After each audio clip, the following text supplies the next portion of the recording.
bigger signs. Do you notice in front how much bigger they are than ours? Oh, yeah.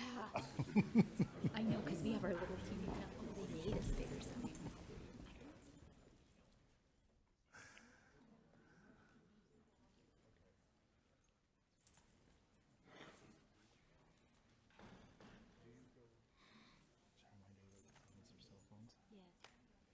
Okay.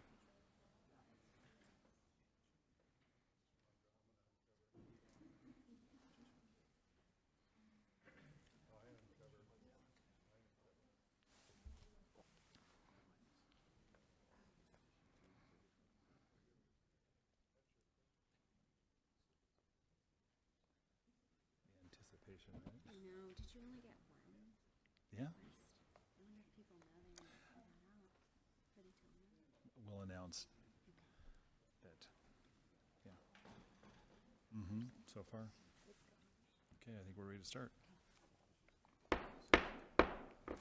Good evening. We would like to call this meeting to order. This is a special City Council work session that we actually are labeling it, and we're going to call it a town hall.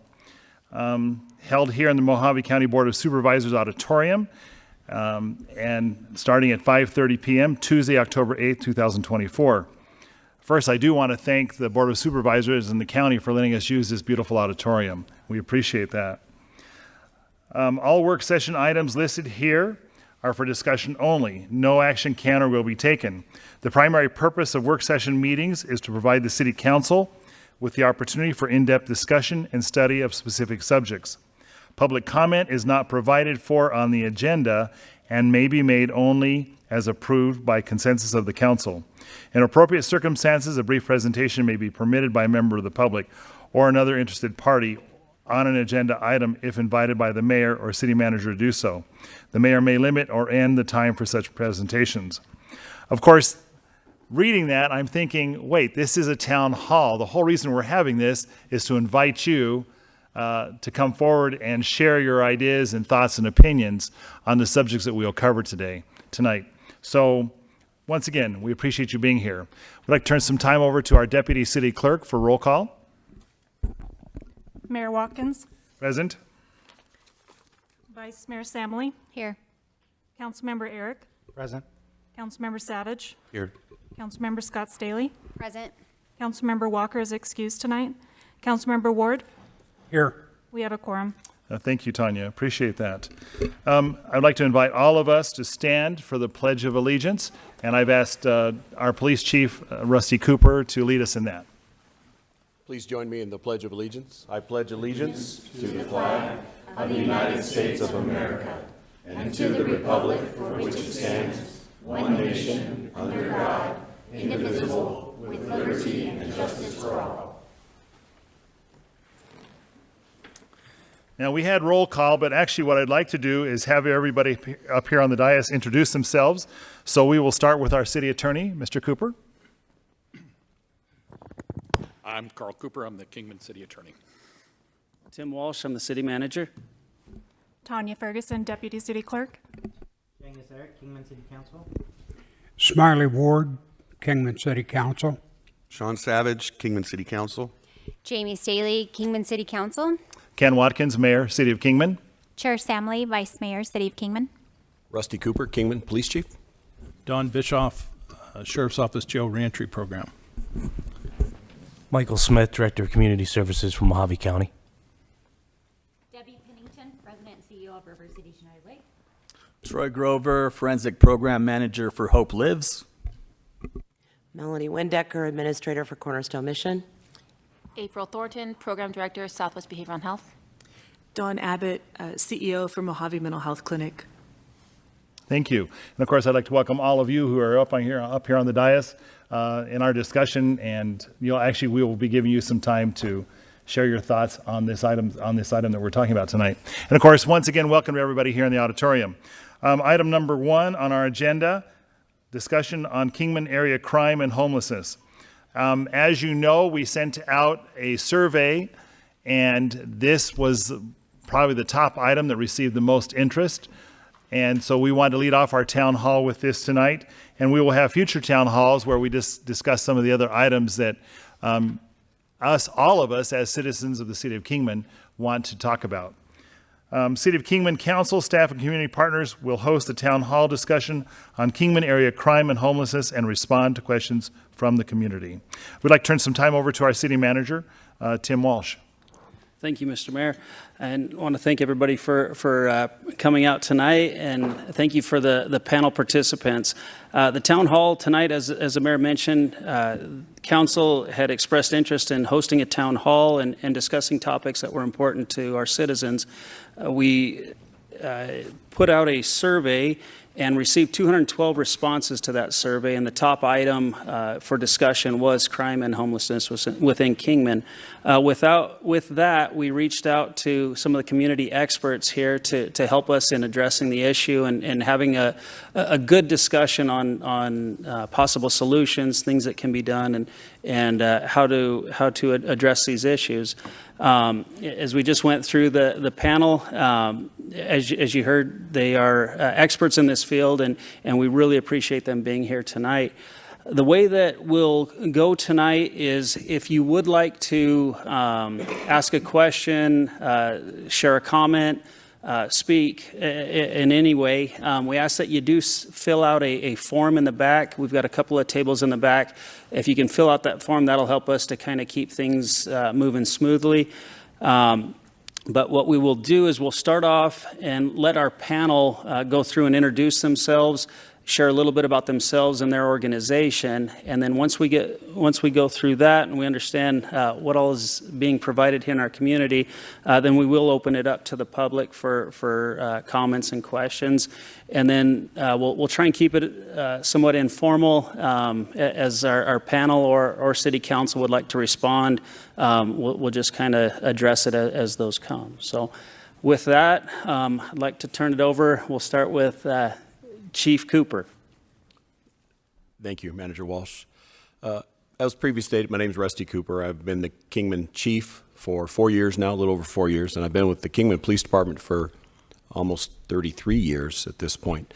I did provide some handouts to you. I hope that you have those. I also have a slide that's going to come up on the screen here in a minute with our crime stats. I feel it's important as we're talking about crime trends to have what the statistics are for the past 5 years as of 2023. This information is also available on our annual report. This is on our 2023 annual report, and we're already 9 months into the next year, but it is available on our website, kingmanpolice.com. Overall, I know there's a lot of numbers on this slide, and that's why I wanted you to have something in your hand as well. But overall, our crime stats for the past 5 years haven't varied a whole lot. They've had some ups and downs within a several hundred each year. And what I'll call for tonight, that those top six categories on the left of the slide: homicide, sexual assault, robbery, aggravated assault, burglaries, and theft. There's also been fairly level, with actually a slight decline in a few of those. But further down on that list, what's notably higher are drug offenses and DUIs, impaired driving. And it's not necessarily because more people are using drugs or more people are driving drunk, but that in large part because officers are being more proactive, which obviously results in more incidents of those being captured. There have been similar trends in the adult arrests in the lower right-hand corner of that slide. Adult and juvenile arrests over the past 5 years have been fairly consistent with some slight variations. But what's worth noting tonight is year-to-date, those trends appear to be tracking a little higher. We're 9 months into 2024, and currently our year-to-date totals for calls for service are at about 80% of last year's total, and we still have 3 months to go this year. Our adult arrests are at almost 1,700, and that's a 95% match so far year-to-date as what last year totals were, with 3 months to go. Our juvenile arrests currently this year are 280, and I'm going to highlight juveniles because that's where we're seeing a significant increase in activity. So that currently this year, we're already 114% of what we were last year as a total, and we have 3 months to go.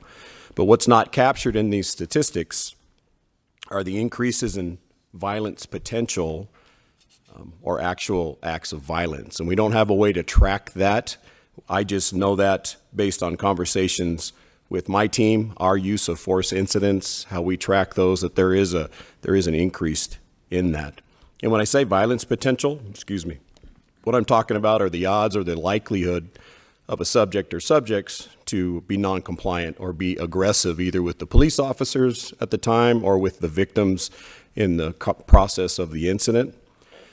And that's with both adults and juveniles, and it is concerning.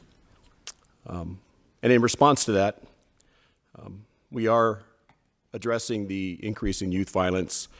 We're in the process of working with the courts, the probation department, the school districts to come together, united, to identify if we've had what are the root causes, are there any missed opportunities to intercept these young people in the schools or prior, and to try to coordinate our responses. And if there's any failures in the system or in the process, we want to identify that to better coordinate that. So there's another slide. Let me see if I can do this. I'm not going to go into this too much. It just talks about us going forward. But I would close with this. Thank you. But there's a QR code there that gives information. It allows you to download our app. And our app has some information, basic information. It also allows me, we do push notifications to let you know what's going on in the community. If there's a high-profile incident or a crash, we use that. And it appears to be very popular. So thank you.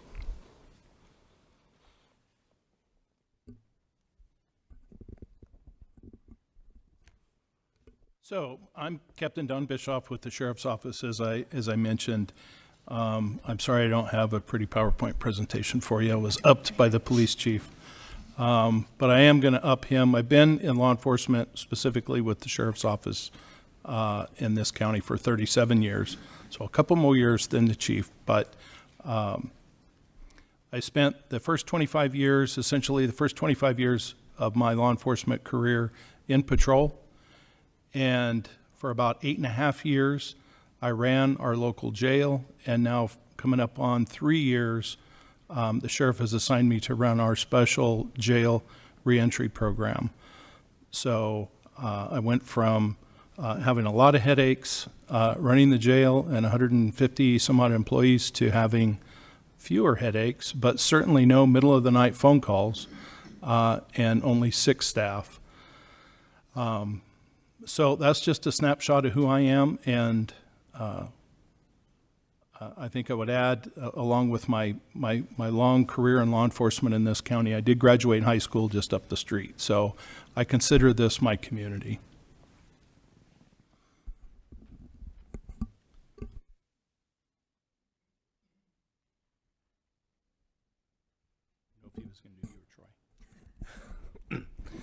Michael Smith, Director for Community Services for Mojave County. As I stated earlier, I'd like to talk about a couple different things. Within Community Services, which is Mojave County, just not Kingman when I speak, it's going to be reflective of the whole county most of the time, unless I speak specifically on details of Kingman.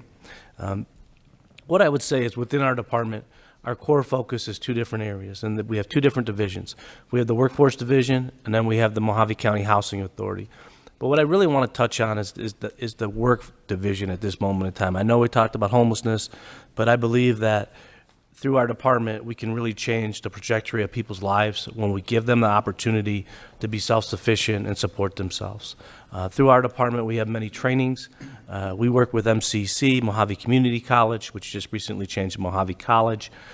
But the point behind that is we write for a lot of grants together, facilitate trainings together. Through those different things, we can alleviate somebody's ability to have housing. One of the things that was interesting that came out this year was that there was, through our balance of state, we were able to identify 921 people were first-time homeless. 921 individuals in Mojave County, first-time homeless. So those aren't people that are repeated or had other issues or other barriers that were repeat. Those were 921 of our community citizens that were recently first-time homeless. So what can we do for those folks? Well, there's a lot of different things that we can do within Mojave County. The first is that I would turn to would be our COC, which would be the Continuum of Care. The Continuum of Care is a group of organizations that come together underneath Mojave County.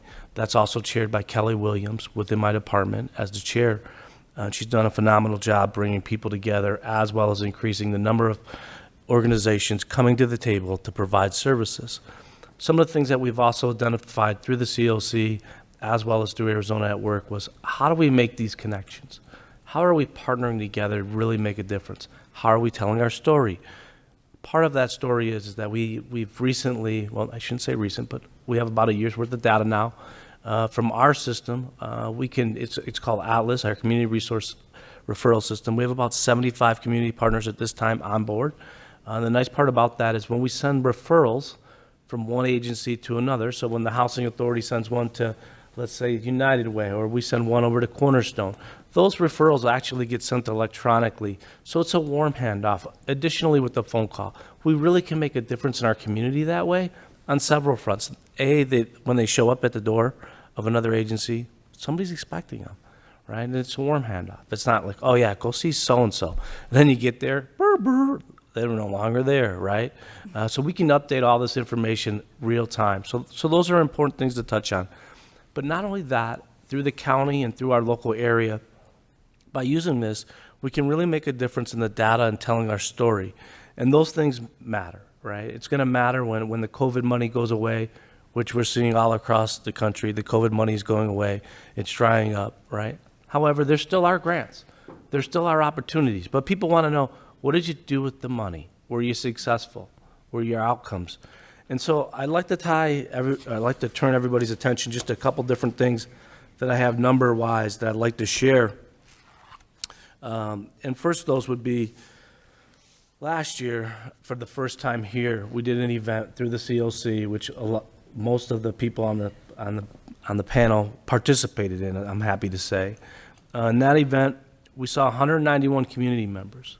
Of those 191 community members, we were able to register 101 of those individuals for an opportunity to change their life in regards to the trajectory of where they went. So what did that mean? That means they came in, they had an opportunity for a shower, clothing, resources, interviewing, applications, resumes. We provided those different services at that moment, not tomorrow, not the following day, no, at that moment.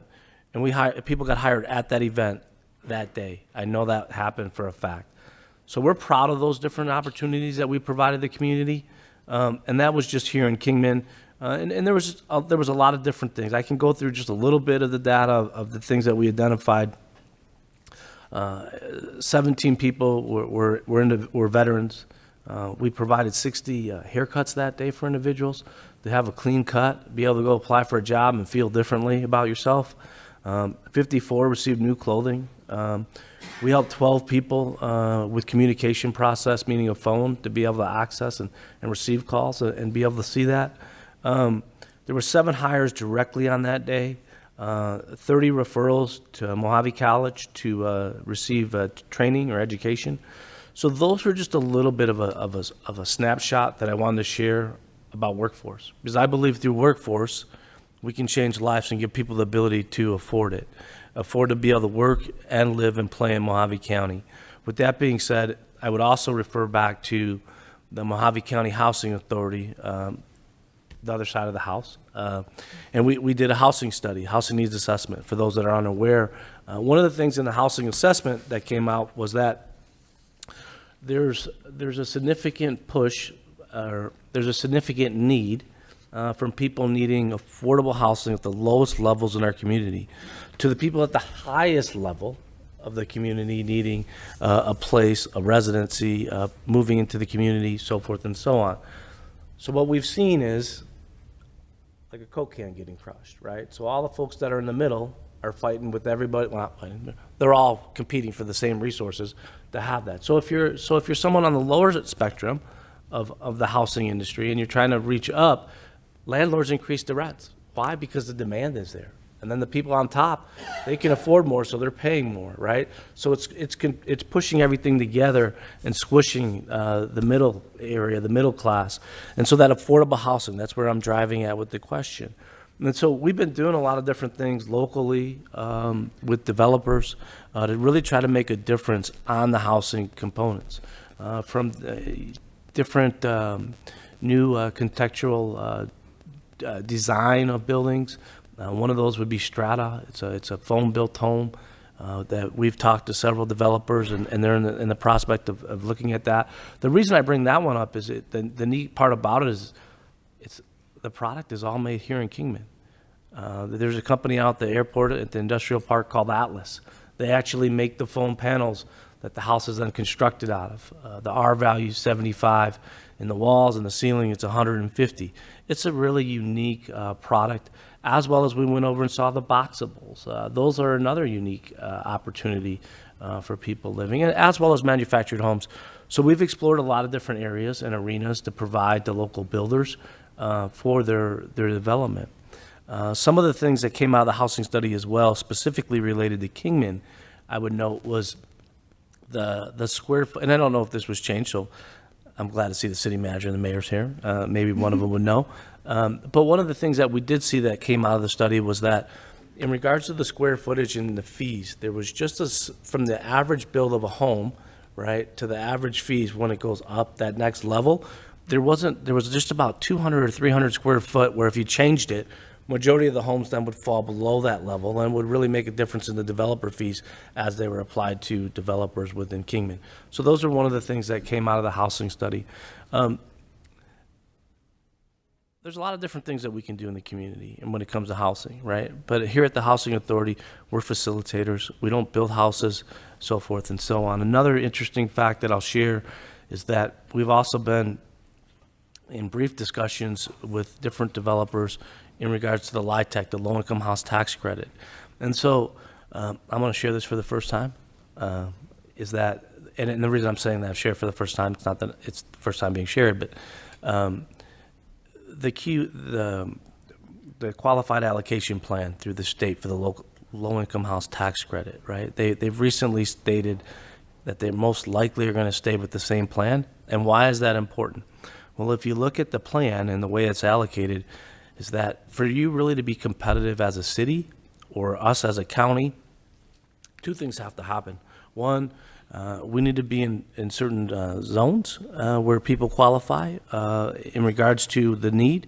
And then not only that, but in regards to the city or the county, somebody would have to put an RFP out, support that project to move that forward. Those are millions of dollars of opportunities and what they can look like. And if you want examples of that, of other agencies, and we've shared this as well with your Economic Development Department, would be Bullhead. Bullhead has had year after year, and that's one of the things I can really say is with Bullhead, using them as an example, they've really nailed it, right? Year after year, they received tax credits. And so what does that mean? Tax credits, the low-income housing tax credit, just so everybody's aware of, basically, they'll take 30% or 60% of your income, medium area income, right? And that's what you're going to pay them to be able to be in that affordable housing situation, as well as normally when they build the projects, they'll put market rate in there as well. So instead of everybody having subsidized rent or a rent of meeting their area median income of 30 or 60, depending on that, they'll actually braid those apartments so that they actually help pay for that or offset the cost. The one that just recently jumped off of Bullhead was 80 units. And so that I had an opportunity to go see that facility being built. They're in the process of finishing that, but it's a wonderful opportunity for the community. And those are things that if as a local area, if you want to go that direction or have that opportunity this coming year, you really need to meet those parameters. And at an offline conversation, I can provide more details on that. I don't want to go too far down to that, but those are some things that are important. Some other things that I would note is that through Mojave County Housing Authority, we have about 556 people that we support with low-income housing vouchers. The vouchers are opportunities where we actually provide that voucher to the resident. The resident then goes within the community and they find a place where they want to live. And from there, they have the opportunity to engage with the landlord. And then we actually help support that either fully or the participant may also pay for some of that rent as well. So those are just a few of the things. And I would note that when we look at some of our community members is that some of us have abilities and some of us don't. And what do we want to do as a community and how do we want to address those needs or those circumstances that pose our community? We can only do so much with limited resources, but I think the story to be told is through, and you'll hear from other people that are on the panel as well today, but the different resources that we can bear, right? What are the different resources that we can provide through referrals, through quality of life, making sure that they have a quality job, that they've had training, and they really can make a difference. As well as there are other agencies that I can share at a later date. I would let them speak on behalf of what they're looking to do, but there are other local areas that are looking to build not only housing for seniors, as well as other people within the Kingman area, as well additionally for workforce housing. So those are a couple things. Length of time on homelessness, and I just want to come back to homelessness a little bit more and drill down into that, because that's what we were discussing. But for me, it's always giving the whole story. You can't just take one little part of the community and say, let's focus on this. It's really the whole community as a whole of what makes a difference. And I think when you can see that whole picture laid out, sometimes people can understand how somebody could be homeless. If you look at our rents in Kingman, as well as Mojave County, they're right there with the rest of the state. Everywhere it's going up. So those are some things to consider. So length of homelessness for Arizona, balance of state, right? For Mojave County, we're seeing on average it's about 65 days. Like I mentioned earlier, there was 921 people, first-time homelessness. The interesting parts that I'd also like to focus on is when within our programs that I've listed through the Housing Authority and the other programs that we put forth for people, 44% of those people have actually increased their income to be able to go out and afford ability within Mojave County to do that. Through the Housing Authority as well, at least 2 individuals this year, I'm happy to report, have actually went out and bought homes. So that's a great strive forward as well for the local community this year about that. Through the Housing Authority and local community members stepping forward, a local bank stepped forward, and it's now also, along with the USDA within community services, offering financial literacy as well as the ability for people to learn how to buy a home. So those are a couple different things that I would touch on. And then the first-time homelessness, one of the last percentage for you of the people for first-time homelessness is 85% as well for Mojave County. So those are just a couple things that I shouldn't say a couple. There's a lot there to unpackage. And I just thought I would share that so that everyone could have that large overview of the conversation. So when we think homelessness, right, we don't look at one particular segment.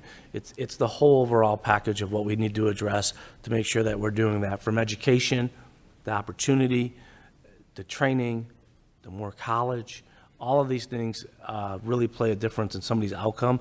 And if we can take those barriers away as a community, I think then they can be successful in that next step. Obviously, people still have to take that first step and come through the door or access resources, but it can happen. And thank you for the opportunity to be a part of the panel tonight.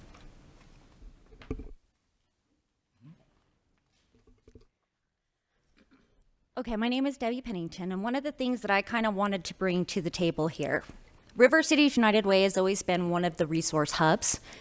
People come to our services, and then we direct them to all the different social services or organizations for whatever their needs may be. Anyone that comes in there. There's a lot of stuff that's set up for homelessness that we have in place already. The shelter beds, the mental health, job training, reentries, and our social safety nets that you'll hear from a lot of us.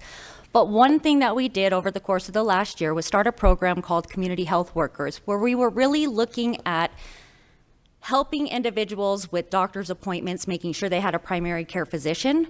And it kind of translated over the last year into a lot of our homelessness people.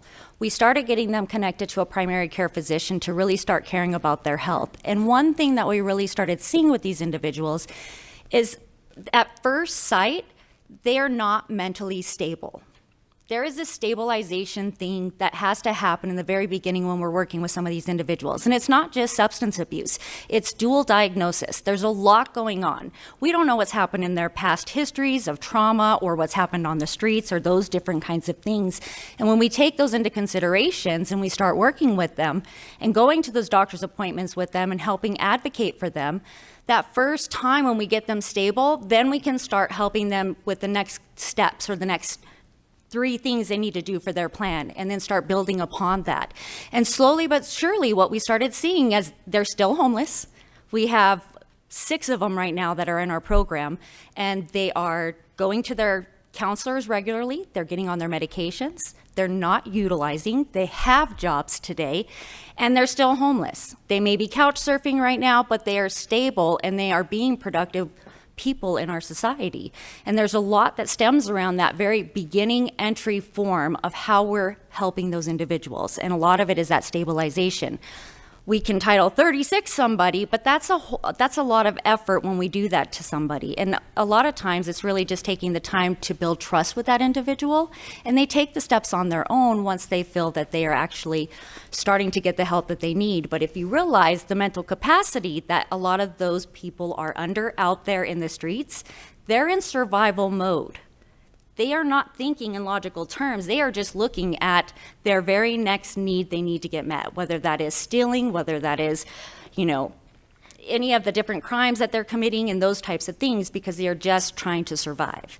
Housing first, even regardless of substance abuse and stuff like that, and we've had a lot of these agencies that are doing that and have started noticing that. The Housing Authority, all of us working together have really put forth a really entry point program, but there's so much more of the resources that we need in order to keep making that happen. But housing is a really big, huge step for a lot of these. You have about 10% of them that are like the nomadics that don't want to be housed, but majority of people out there, there's a story behind each and every individual, and it's their stories that have got them to where they're at. And again, a lot of that surfaces around our mental health, and our mental health facilities, the way they're set up, do not have a lot of the capacity at that beginning stages that we have there. We have to build that in to the sector for these individuals. It's very important.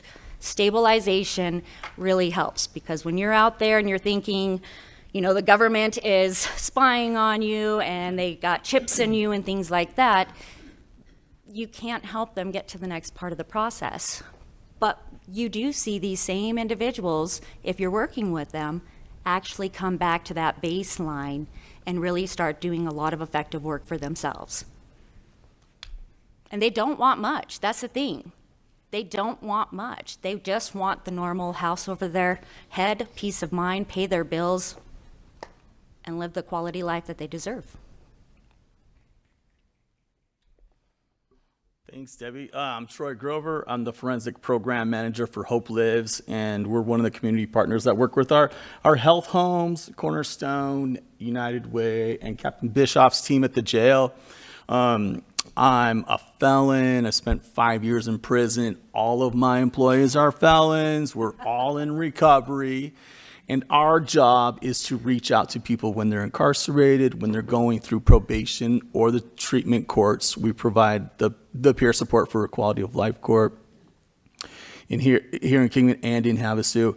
And our main focus is to meet the people in jail or just coming out of jail, and they all have, they don't have IDs, they don't have birth certificates. Many of them are not from Arizona, they're from Nevada or California, and then now they're in the justice system, so we have to get them housing, go to DES, and that's what we do. We start meeting with them in the jail with the reentry coordinators, and anyone can refer to us, anyone can call us, and when I say us, I mean me.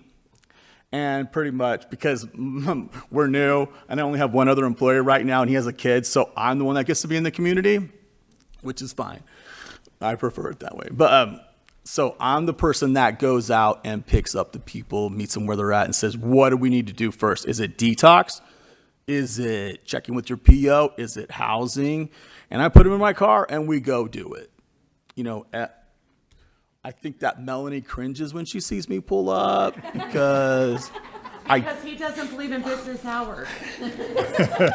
Like my phone rings and I answer it, and that's you got a bed. Yes. This is how it goes. Yeah, that's pretty much how it goes. So yeah, that's Hope Lives. That's what we do. Hi, I'm Melanie with Cornerstone Mission. We've been around for over 20 years. I've been administrator there for 15 years. In 2023, we provided over 6,000 meals from our soup kitchen. 150 people on average per day receive some sort of service, whether it be showers, hygiene, coffee, a smile, blankets, clothing. Last year, Diana's Faith House, we sheltered 183 women and children. 72% left Diana's Faith House stably housed in 2023. Our men's shelter, 315 men. 73% left our program for positive housing. 170 households, including 60 children, received housing supports, which would be rental assistance, eviction prevention, rapid rehousing, and then outreach services, which are unsheltered, we provided to 62 people, and then 775 households were provided with SNAP, Medicaid, Medicare, eligibility assistance. There's a lot of great things that are going on. I know that homelessness looks like it has exploded, and it has.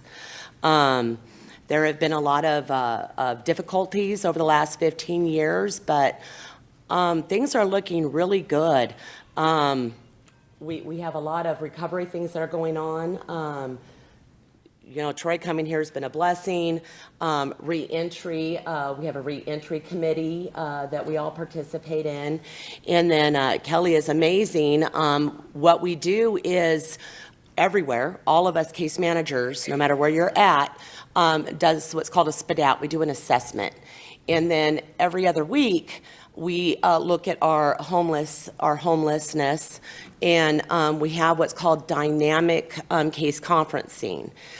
So we prioritize, we take input, and we try to utilize those resources to get stabilization in their life. Cornerstone Mission, we shelter functional homelessness.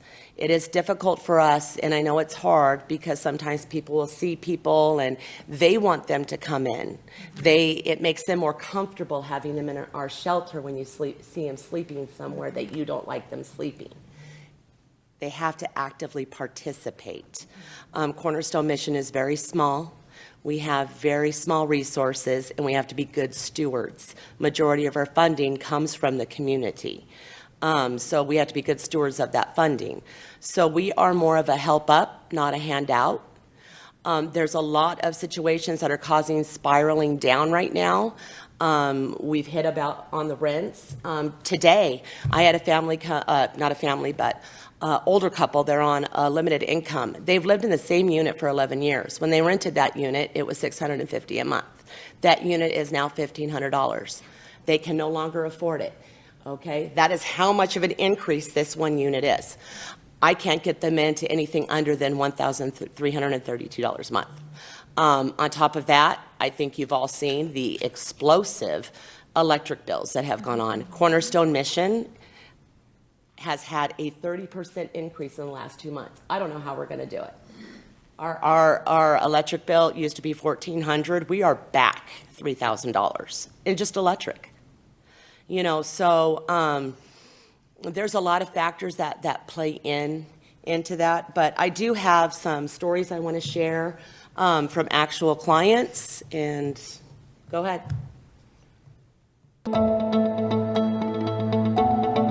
I came to Cornerstone Mission in the end of 2017. I found out I had a daughter in Arizona. I also had court cases in Arizona, and I had an addiction problem. I was stuck town not knowing anyone, blind and homeless, and they gave me a way to start to take care of myself. So that I'm very grateful for. The outside world is not very nice to homeless people, because once you fall back, it's not too easy to bounce back if you're living on the streets. And I was living in my car. I was stuck town not knowing anyone, blind and homeless, and they gave me a way to start to take care of myself. So that I'm very grateful for. I had nowhere to turn. I had no one to turn to, and Diana's Faith House helped. They were there for me when no one else was, because I didn't know anyone in this town. They helped me with their self-sufficiency program. Was able to get state insurance to get my eyes fixed because I was blind from cataracts at the time, and they helped me find a place to live. The leaders of the Bible study on Thursday nights helped me find a place to work. I started working there, and I've been there for 2.5 years now. something like that. Yeah, 2.5 years. I am a para-optometric technician. I help people get ready to see doctor. I'm going to school currently with help from the Seroptimus Group to be a certified para-optometric technician. Life's good. Ask for help and don't be afraid of it. Don't be ashamed because it can happen to anyone. There's a difference in becoming homeless and staying homeless. My life was unmanageable, and now it's manageable. Because once you fall back, it's not too easy to bounce back if you're living on the streets. I was living in my car, I smashed my heel, and I needed time to heal. They gave me the opportunity. So blessed I didn't know how to explain it, because where else would no one else would even let you do that. I went to one of the resources that they offered me here. I prayed on it, and lo and behold, they go, we're gonna put you in trucking school. They let me heal up here. I got my career going, spiritually in tune. I'm a work in progress on that one, but on everything in general, and they're still letting me be me. It's a wonderful place. It's clean, food is great. Gives you all the resources you need to get back. Without this place, it would never happen. I'd be a different person, and probably not for the better. But because of this, I'm here speaking with you. That's a big thing for me to even say that. And I'm honored to be here to share a little. They are actually the mission statement that they say. That's the integrity of that is what made me want to continue my life here with this family. I came to Cornerstone Mission in the end of 2017. I found out I had a daughter in Arizona. I also had court cases in Arizona, and I had an addiction problem. What they say here about being the light of Christ and how they accept people, they were the first ones to really accept me, including my family and everyone else, like in a long time.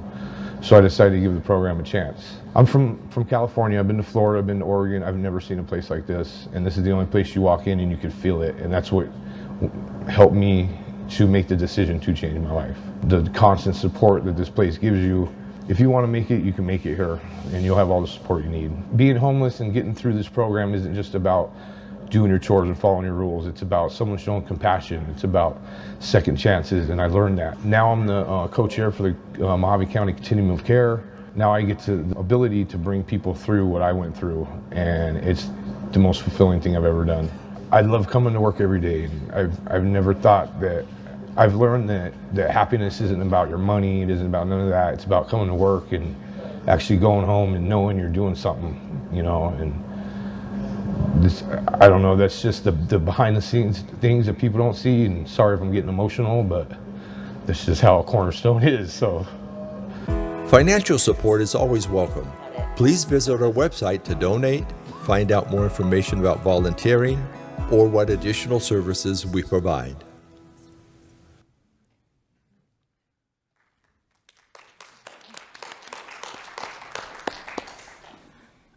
Hello. I thank you, everybody, for being here today to discuss these topics. At Southwest, we provide services from birth through life, and we provide a range of substance abuse, general mental health, medication. We have on-site PCP, prescribers, children's services, adult services. Some of the things that we are working really diligently with many members up here on is meeting some of those community needs. We work with Dawn on the reentry program and provide intakes while members are incarcerated into behavioral health services. This allows them to have opportunities for treatment upon release, or treatment or release to treatment, which is a really incredible mission. To get individuals away from the punitive look on substance abuse and mental illness, and instead transition individuals into treatment where we can reduce some of those recidivism rates and provide supports appropriately. We have worked with the Juvenile Detention Center. We saw those statistics are really on the rise.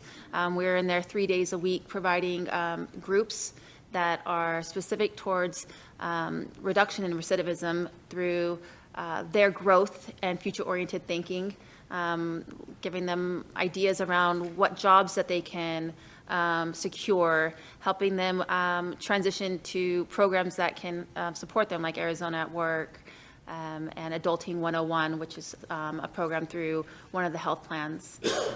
So we're trying to provide hope and a vision that is beyond maybe what their environment currently has always provided. Some other additional things is reaching out to individuals who are homeless. We are in the middle of a warm winter drive for individuals who are veterans, and we have an additional supply of supplies for individuals that we just come across that are homeless to ensure that they are warm for the winter. And we have handed out in the community, in homeless areas and high-risk areas, through M-STEP program. There's the OD mapping, which tells us where the highest rates of overdosing are occurring. So if there's more than 2 in a threshold of a day, we will disperse out teams that go out into the high-risk communities and disperse what they call life-saving kits, which include Narcan and substance abuse, fentanyl testing strips, to try to reduce some of the substance abuse concerns while individuals are in that contemplative stage of treatment. We also offer SMI housing, that's severe mental illness. We have a unit, an apartment unit here in Kingman, and we also have an apartment unit in Bullhead City. These are always at capacity. It's, just the same story up here. There's more need than there are availability, but it's something that we hope that we can continue to expand upon. To note on the Housing First model, I did just want to share a couple of numbers, and that is that an average individual with severe mental illness will cost taxpayers up to about $80,000 a year through their needs. So when homeless and having mental illness, you tend to have high frequencies within the health arena, in and out of the ED system, emergency department, as well as high fluctuations into incarceration. And these are all things that cost money to taxpayers, whereas a Housing First model will average about $60,000. So it's cheaper to provide support housing stability than it is to allow the trends to continue. And I know that's really hard a lot of times for us to digest, that we're going to give up something for free or for 30% or whatever that might be. But our mindset has to have that shift, that it's actually costing us less to provide humanity, to provide individuals a place to sleep at night, a place where they can warm their meals. So it's just a mindset that's hard to shift from, but it's important that we are all taking care in thinking about what is the end game goal. Thank you, guys. Well said. Well said, very well said, April. I'm Dawn Abbott. I'm the CEO of Mojave Mental Health Clinic. It's an honor to be invited to this kind of meeting and discussion amongst so many people that are clearly so committed to our community and communities. I can't compete with Captain Bischoff. I didn't graduate from Kingman High School. I did graduate from Lake Havasu City High School, however. And rival in the house. Yeah, rival in the house. And never expected to find myself back in Mojave County after I moved away to go to school, but that is the sense of humor of our creator. So I ended up back in Kingman 32 years ago, and I'm happy to call it home, and have really grown to love this community. And really am excited that 32 years ago there was not this level of community support and resources for the people that lived here. And nor was there a level of consciousness about the concerns of the communities, I think, at that time. And so it's really a wonderful thing. And I actually find myself getting defensive when I hear somebody be critical of Kingman or Bullhead or Lake Havasu. Like, you don't know, you don't live here. shut up. In any case, I'm happy to work at Mojave Mental Health Clinic. We are a primary behavioral health service provider. And what I mean by that is technically what we're contracted to do. That is technically what we promote. We support people in all stages of recovery, whether that's from a substance abuse condition or a mental illness or a relationship problem or an academic issue for a kiddo in school. So we don't directly address homelessness, and we don't directly address crime or the prevention of crime. We do that through partnership with all of these other entities in our community. So we have a vested interest in helping people when they come to us for service. We find that behavioral health conditions don't exist in a vacuum. They come along with homelessness. They come along with criminal history, or they're a byproduct of some of those experiences. There's been mention about our economy and how that's affected people. That's huge. My electric bill went to $340 for the first time ever, and I almost fell out of my chair when I got the bill. I can't imagine what it's like for people who are on greatly reduced incomes to try to navigate those things. So again, when we're trying to provide services to folks around their particular behavioral health issue, and we discover that somebody is not employed, or they're at risk of homelessness, or maybe they recently had an episode of homelessness, our effort is to work with that person around what can we do to prevent that from happening again. And it typically is around coordinating additional resources. It's typically around getting vocational services in place, helping them prepare for employment again, maybe connecting them back with family support that can help stabilize them. Everybody's story is different. And so some of the common myths that you hear about homelessness is, people are choosing that lifestyle. They want to be homeless. That's really not the case. Most of the time, people want something different for themselves. So we want to partner effectively with other agencies to help get people what they need. In addition to their counseling or their groups or their medications, we also are a housing provider, as Southwest Behavioral is. And so we have several housing programs that are dedicated towards adults with serious mental illness or general mental health conditions. We have a new program that we are in development with for Kingman that hopefully will be single-family homes for 10 to 15 homes right here in Kingman. The housing will be affordable. We will be charging people only 30% of their income to live there. So I'm very excited about that. All of our existing housing programs are full, and openings are fleeting, as I would say. So happy to be here and happy to hear how we can better partner with our community partners and what things we can develop to answer your questions or your needs. Thanks so much. Go ahead. Again, thank you, panel, for being here. At this time, we'll open it up for comments, and I'll hand it back over to the mayor. He's got a few forms there for people that like to speak. Great. Thank you, Manager Walsh.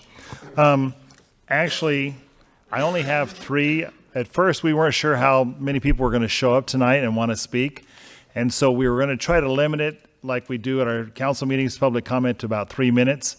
I would ask you to be sensitive to time, because there might be some of you that might hear something and, I want to say something too. But let's start our discussion.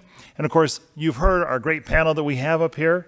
We have a lot of expertise and professionals that can help in what we're discussing tonight. So don't be bashful. If you think of something that you want to talk about, please come forward. First, I'd like to invite Michael Grimm to come up and share your thoughts.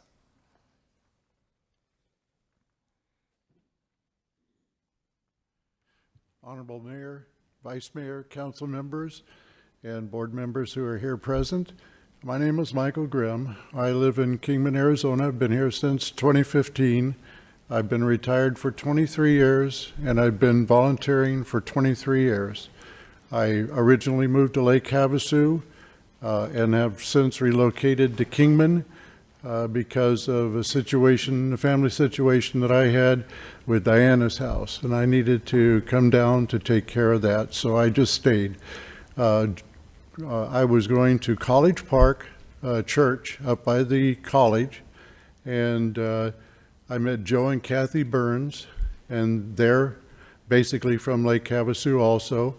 He had Burns Builders down there, and they went and talked with Dennis Conkright, and they wanted to open a resource facility in downtown Kingman to be able to serve the 10% that is on the street every night. And we got permission to go ahead. We opened up at the Root Center, the Teen Center, right at 215 East Beale, and we've done everything that we can to make our facility as clean and presentable as possible to the public. We have approximately maybe 75 walk-ins a week. We get no funding from anybody. We have a few churches in Kingman that monthly give a contribution to us, but most of the financing for the tents, sleeping bags, tarps, rope, night lights, anything that we purchase is out of the pockets of basically the volunteers that work at Church on the Street. We have dealt with Melanie at Cornerstone, and they have been a blessing to us. We take people up there on Saturday mornings for their showers, and we've also been privileged to have Southwest Mental. I have 2 people right now that I'm working with that are in Southwest program, and we work with them on a daily, and you cannot believe the amount of change in these 2 men. One has not had a shower in a year, and I finally got him last week to wash down really good, and that was a blessing. And we have worked in the past with the Kingdom of God Church to take people over to Needles. Most of these men that come in are absolutely homeless. They have no ID. They have felony. Go ahead, Michael. You go ahead and continue.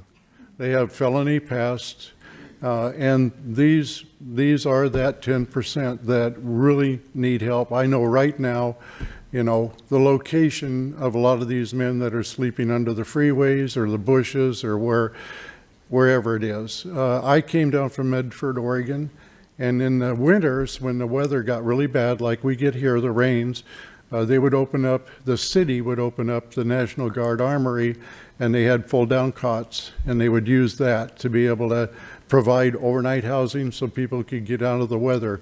We don't have that.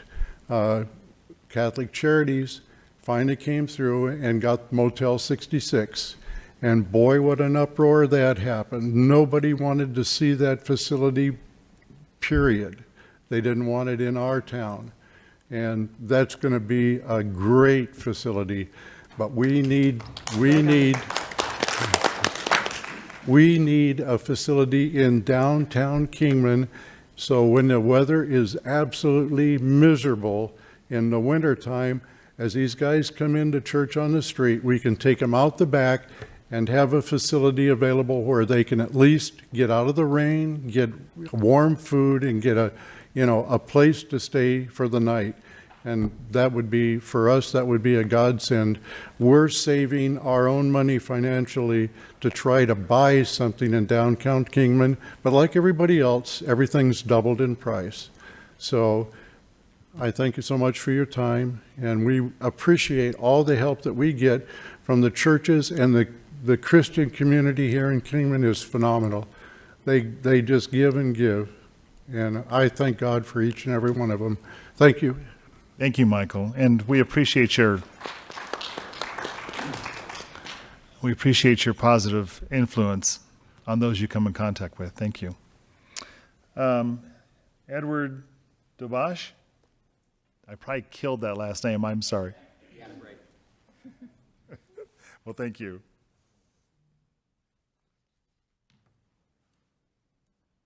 Hi, it's a pleasure to be here and to meet everybody. My name's Ed Dobash, and actually I have two different things that were brought up. One is going to go to Chief Cooper. I know that you had mentioned that a lot of things were coming down, the big six in the on that list, homicide and things in that regards. And I just was wondering, I know you said that juvenile arrests are up so far this year. The adults are a little bit down, but still trending high. I'm just curious of the top six where we are, and again, and a lot is because over, like say, by the community college, I know from seeing things like on Birdland Crier and stuff for a local on Kingman, there have been, from what I've seen, probably at least 2 or 3 homicides over there. So I'm just curious, we talked about juvenile and adult, but of those major 6, of the homicides, the thefts, sexual assaults, I'm just curious if, when I'm done here, if you'll be able to address those numbers and say which of those have actually trended higher, because I believe that homicides are already up this year versus any of the previous years.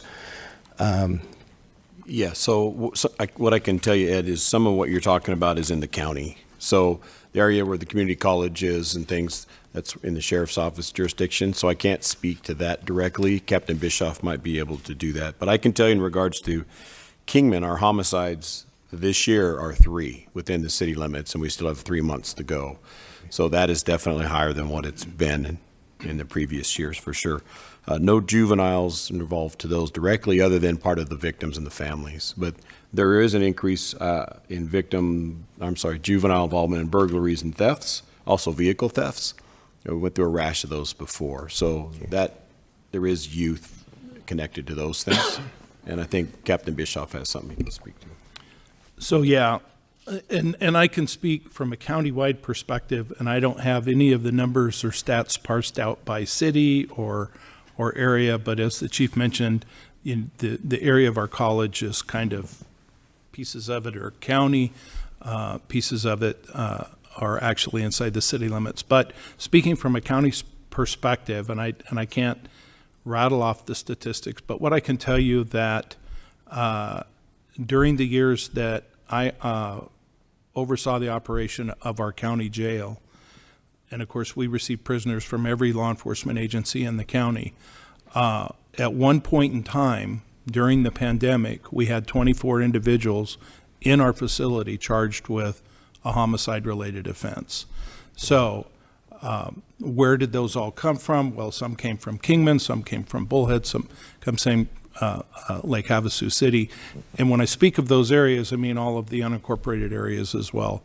So just from a county's perspective, during the pandemic, we did see the level of violence increase, and we're working through those, and I hope those numbers come down. I know Chief Cooper had mentioned an increase in his statistics show, an increase in the arrests of juveniles. An interesting point, closer to the first part of this year, well, let me back up. Depending on the severity of a crime that a juvenile is charged with, they can be charged as an adult. So that, the seriousness of that crime obviously would be a homicide. It could be kidnappings. It can be aggravated assaults with certain other criteria. And the jail houses those juveniles that are being tried as adults. They're kept separate from the adults, but they're being processed completely different. I can tell you at one point in time, and I believe it was around the first part of the year, we had 8 juveniles in the adult jail who were charged with very, very serious charges, and of course were being charged as adults.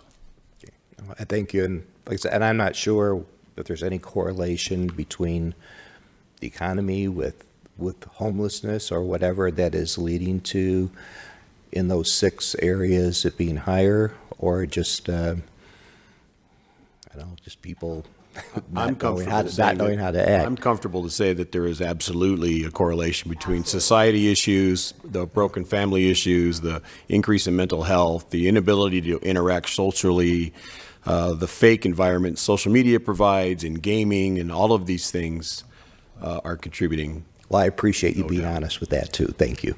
My second part that I wanted to ask was in regards to the homelessness. I think Mr. Smith, you had talked about some of the things that are available for low-income housing and all. And I'll just say this, I'm sure there's a lot of people here and also who aren't here that are feeling the same way as myself. I've tried looking into just a real quick thing. I came to Kingman about 4 years ago, had a decent job, not trying to do anything and doesn't matter anyone's political persuasion. I will say that 3.5 years ago, I had a reaction to the vaccine.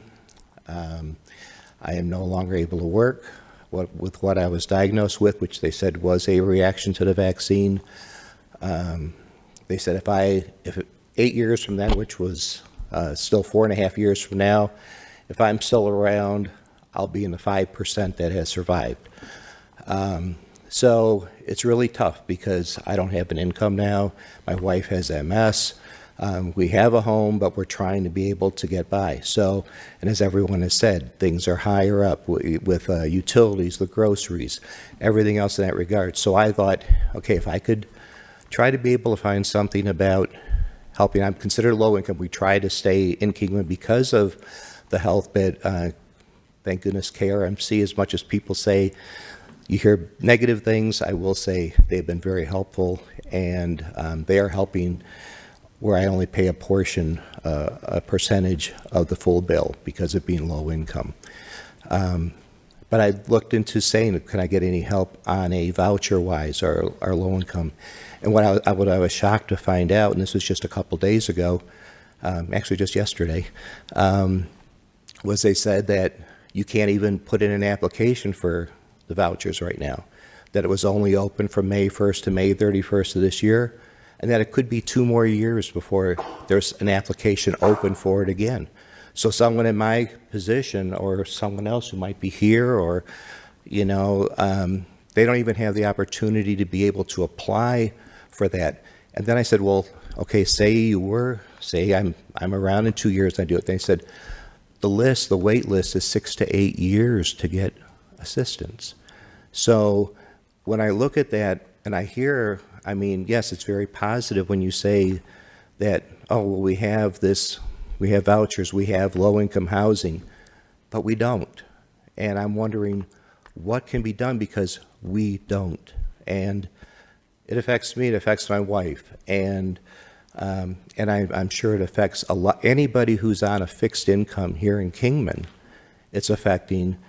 And what can be done, or I mean, is there anything that's being looked at to being able to help that out? Anybody on the panel? Actually, I was going to say too. Yes. I know anyway, Debbie, but Vice Mayor also has a question too. But I wanted to mention, let's not be formal here. This is a work session. So if you have a question, speak up. Don't wait for me to recognize you. We're all friends. We've all met each other. We want to have a fruitful discussion on these things and how we can help. So chime in if you want to speak up. Well, first off, thank you for your candor and your authenticity. I appreciate that. So what you stated is correct. The waiting list is going to be anywhere from, a year and a half to 2 years before we open it again, depending on the amount of people that cycle through the vouchers that we had, the 556. You asked what we can do. There's different things that we're doing within the community, looking at developers, looking at different projects, looking at different ways housing can be built, right? Not doing the same old, same old. That's why I mentioned the Strata program. It's the housing development through Strata. The reason I mentioned that is because it's a program where that housing could be developed and put forward to really help with the amount of housing. It's one of those things where you have to have so many units to balance out, right? Supply and demand. We have a great demand of people that want to live in Kingman and want to live in Mojave County. Mojave County, just since I've been here, has increased by, I want to say, over 30,000 residents. That if you look at the housing that's being built, it's everywhere that the housing is being built. In regards to what came out in the study, and like I mentioned earlier, is that there's a push from the top and there's a push from the bottom. And there's not that overall ability for people in the middle to be able to afford homes that meets their needs, right? The 2-3-bedroom homes.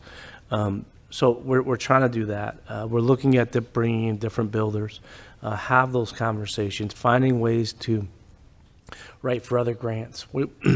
I can tell you that I've wrote for grants with at least 3 other agencies on the panel to try to get grants to help fund opportunities with developers to come forward with the programs to help what you're asking for. It's not easy. It won't change tomorrow. It won't change the following day. It won't change a year from now. It won't change 5 years from now. We will still have a problem of housing 5 years from now. It's one of those problems that will continue. But what we can do is we can look at it of how can we change the process within Mojave County and what are the different things that we can do. We're looking at, even on a state level, some things in projects. One of them would be, as I would point out, Yavapai, just our neighbor right across the way. They have a program for housing, which has been very. They actually won a housing program of the year, and what they did there with Yavapai is they actually came up with 3 set plans. And if you follow the 3 set plans for a 2-bedroom or 3-bedroom home, right, you go through permitting, everything's the same. So you don't pay to have plans drawn up. It's available to the individual. It's available to builders. Whoever wants to take that plan can take that plan and roll those apartments out, not apartments, but houses, right? And they found that they were able to do it on average for about $150,000 a home. So when you look at that, and comparable to what homes are currently going for in Mojave County, that's almost half of what you're going to see a home go. You know, $246,000, $300,000 for some of those homes that are being built. So those are some things that we can do. But is there a magic bullet? Sir, I'm sorry, but there's not. But can we rally the community and do different things and work with different developers and work with the city councils and work with the housing authority and work with the zoning and development to try to take down at least some of those barriers and make a difference? Yeah, we can do that, and it's being done. It's not always done in maybe the brightest of lights, but I can promise you that it's being done within Mojave County Housing Authority, working with all different developers, builders, and people across the county to address the exact need that you're talking about. And in regards to the health that people have already kind of mentioned, there's programs that are being rolled out too, to be coming soon. I haven't had a chance to sit and follow up with those. There are more coming through the SMI related and access and the state insurance programs and different things. The state of Arizona and there's one other state, and it's eluding me right now. I want to say it's Ohio, but they're really looking at the way insurance ties together for housing, and if you can house people, what the difference in cost will be saving-wise is huge. Those things are known, that you heard the statistics, but they're not secret. Right, and so there's been talks on the state level as well to address those issues. But really, your question is a tough one, and to be completely frank, I get probably 5 or 6 emails a week with that same exact request. You know, this is my budget. This is what I'm trying to get into. What can you do for me? And I realize that that's tough because everyone's short with the money. I mean, it's tough out there, and I don't know where the funding for the vouchers comes from or anything else, but I guess I just was looking for some hope, that's all. Well, the hope I would say, sir, is that you have community members sitting on this panel, as well as council people, as well as board of supervisors, and I don't want to speak for anybody, but those that have expressed, the affordable housing. I know it's been addressed by, I want to say, every single board member that I can recall has expressed the need for workforce and affordable house, at least workforce and affordable housing in a sense. So there is an opportunity there, but really it takes community members, it takes people that are developers to come here and for the process to play out. But I think there's things as the community members can do, as well as Kingman in general, in regards to the way properties are laid out, the different things that, in regards to structure of utilities, so forth and so on. I mean, so those are some of the biggest costs allocated for housing is when you look at the utilities. I know in my department, one of the things that we're doing actively is looking at what are the different ways that we can change the workforce? If we can build the workforce, we can build more housing. So one of the programs that we're looking to bring is heavy equipment operator. You heard someone talk about a CDL program today. I'm for sure that individual went through our Arizona at Work program and got that training and then had that ability. So those are some things that we're looking to do. And hopefully if we can tie all that together and still have these great conversations and really just bring people together, I believe the sky's the limit. And I would always just conclude with, if we can dream it, we can make it happen. So you put it forward, you state the question, we can keep working at it, and we'll see what we can do. Well, thank you. Thank you, everybody. Actually, Melanie, did you want to jump in? I did. Just some of the things you were saying, I think you were talking about the Section 8 being open, and there's only so many vouchers there, and we all have different vouchers for different things. But for low-income senior, that waiting list is 2.5 years just to get into one of those places right now. Some of the low-income apartments for families with women and children, waiting list is long. There's just not enough housing here, so that's raising the prices of everybody's rent. There's also the home ownership program. I don't know if you've ever been a homeowner, but there's the USDA right now. You can have a credit score of 600, meet with WACOG, and 1% interest. So there are some things to look at, but the waiting lists are long. Understood. Okay. Appreciate it. Thank you. Thank you, Ed. Vice Mayor, did you want to? I did. I wanted to go back to the law enforcement and the crime statistics.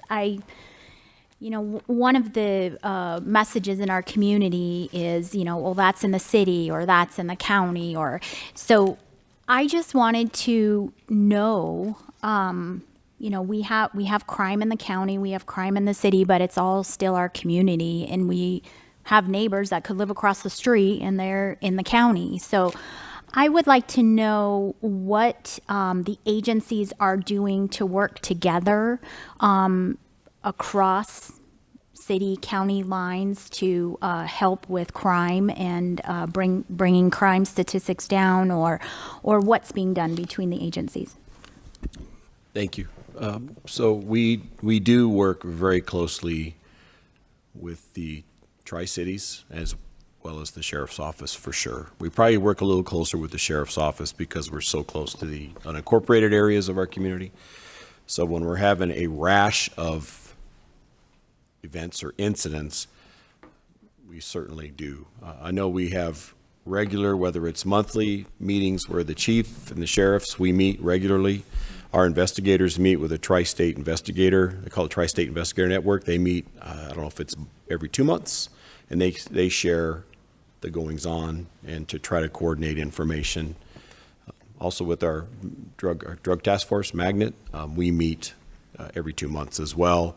And a part of the board coming together to meet, all the board members are myself, the sheriff, police chief in Bullhead, police chief in Lake Havasu.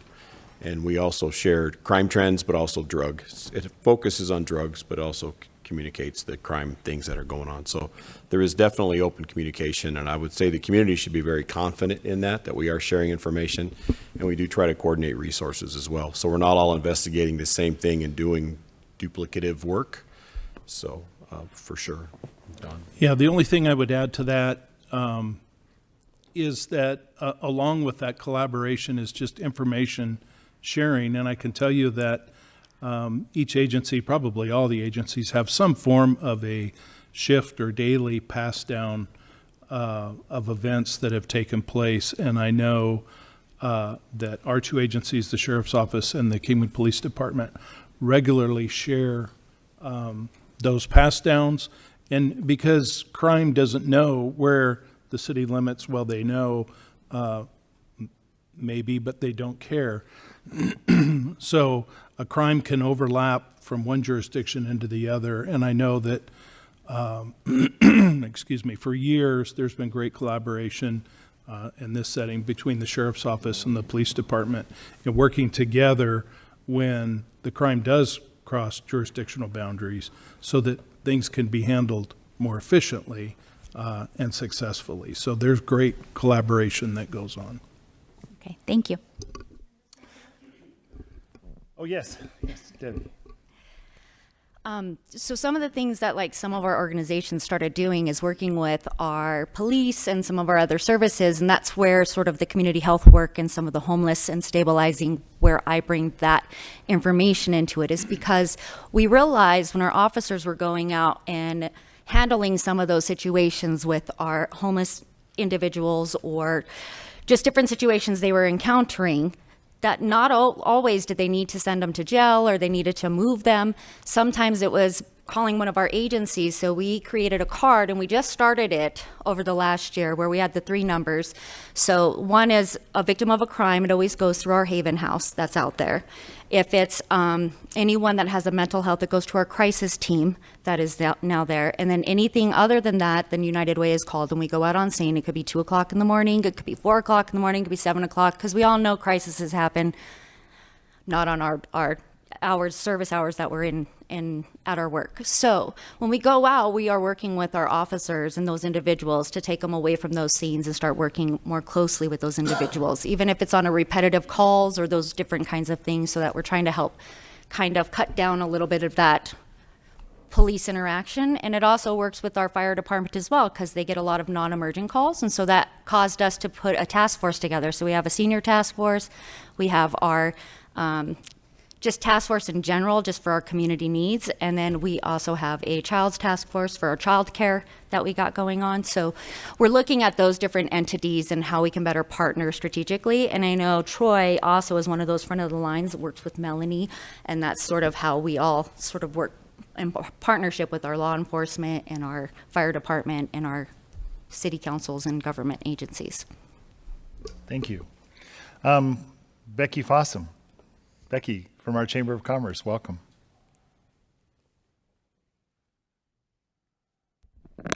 Good evening, everybody.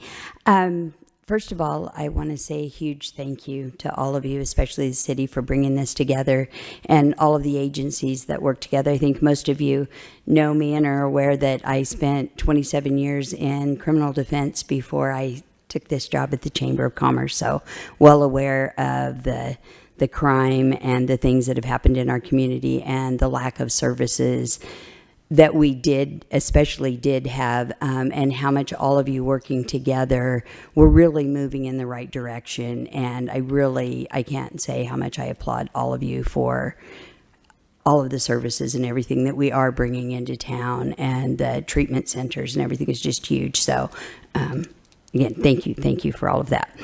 I do want to bring a couple of downtown concerns, with our offices right there on Beale Street. A couple of things that have happened recently, and in fact, I just found out about this today. The Oddfellows building that's there on the corner of 5th and Beale Street has been broken into 3 times recently. And the last time, someone defecated all over the building. This has been turned in to the police department.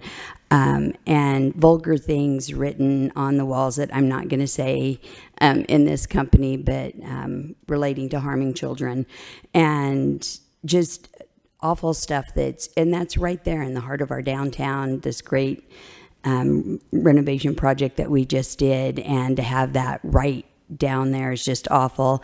And then something that happened to me, it's probably been about a year or so ago now, but it's just kind of stuck with me. I was walking my dog downtown one day and was taking her to get groomed, and walked in front of St. Vincent de Paul, and there was a guy laying there in a sleeping bag and started yelling at me, "Just walk on by, just ignore me, just," and I had, luckily, the dog that I had with me, because she was very mild and just kept walking with me.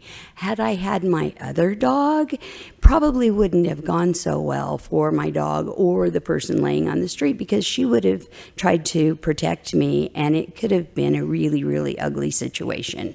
We see a lot of people walking downtown with their pets and stuff, and I don't want to see harm to anybody, but that just really concerned me, that all of that is right on our main street, you know, so as we've got tourism coming in, business owners that are trying to get in and out of their businesses and having to deal with that it's scary. And like our office, we've got, 6 or 8 women that work in there. And as it's this time of the year, we're coming to work, it's dark. We leave, even at 5:30, 6 o'clock, it's dark. And there's people laying in the alleyways or laying next to Beale Celebrations or whatever. So it's very concerning that we have as much of that right in our downtown area. So some of the things that I would like to see is, can we work on how do we maybe do a training for our business owners that are downtown, like what are our rights on things like that, the business owner rights? What's a list of all of the services, which I know we have huge books of WACOG and has put together a wonderful pamphlet of all of the things, but like a quick services thing of, or who do we call, or how do we manage that as downtown business owners to keep everybody safe and clean up the streets and have tourists want to be here and businesses want to be down there and everybody feeling safe. And like he said, having a shelter is obviously, something that we really, really need to have a place for all these people to be, but I don't think it should be right in the heart of our downtown. If we could find some place close by with the jail and all of that, where I know the reentry center is coming.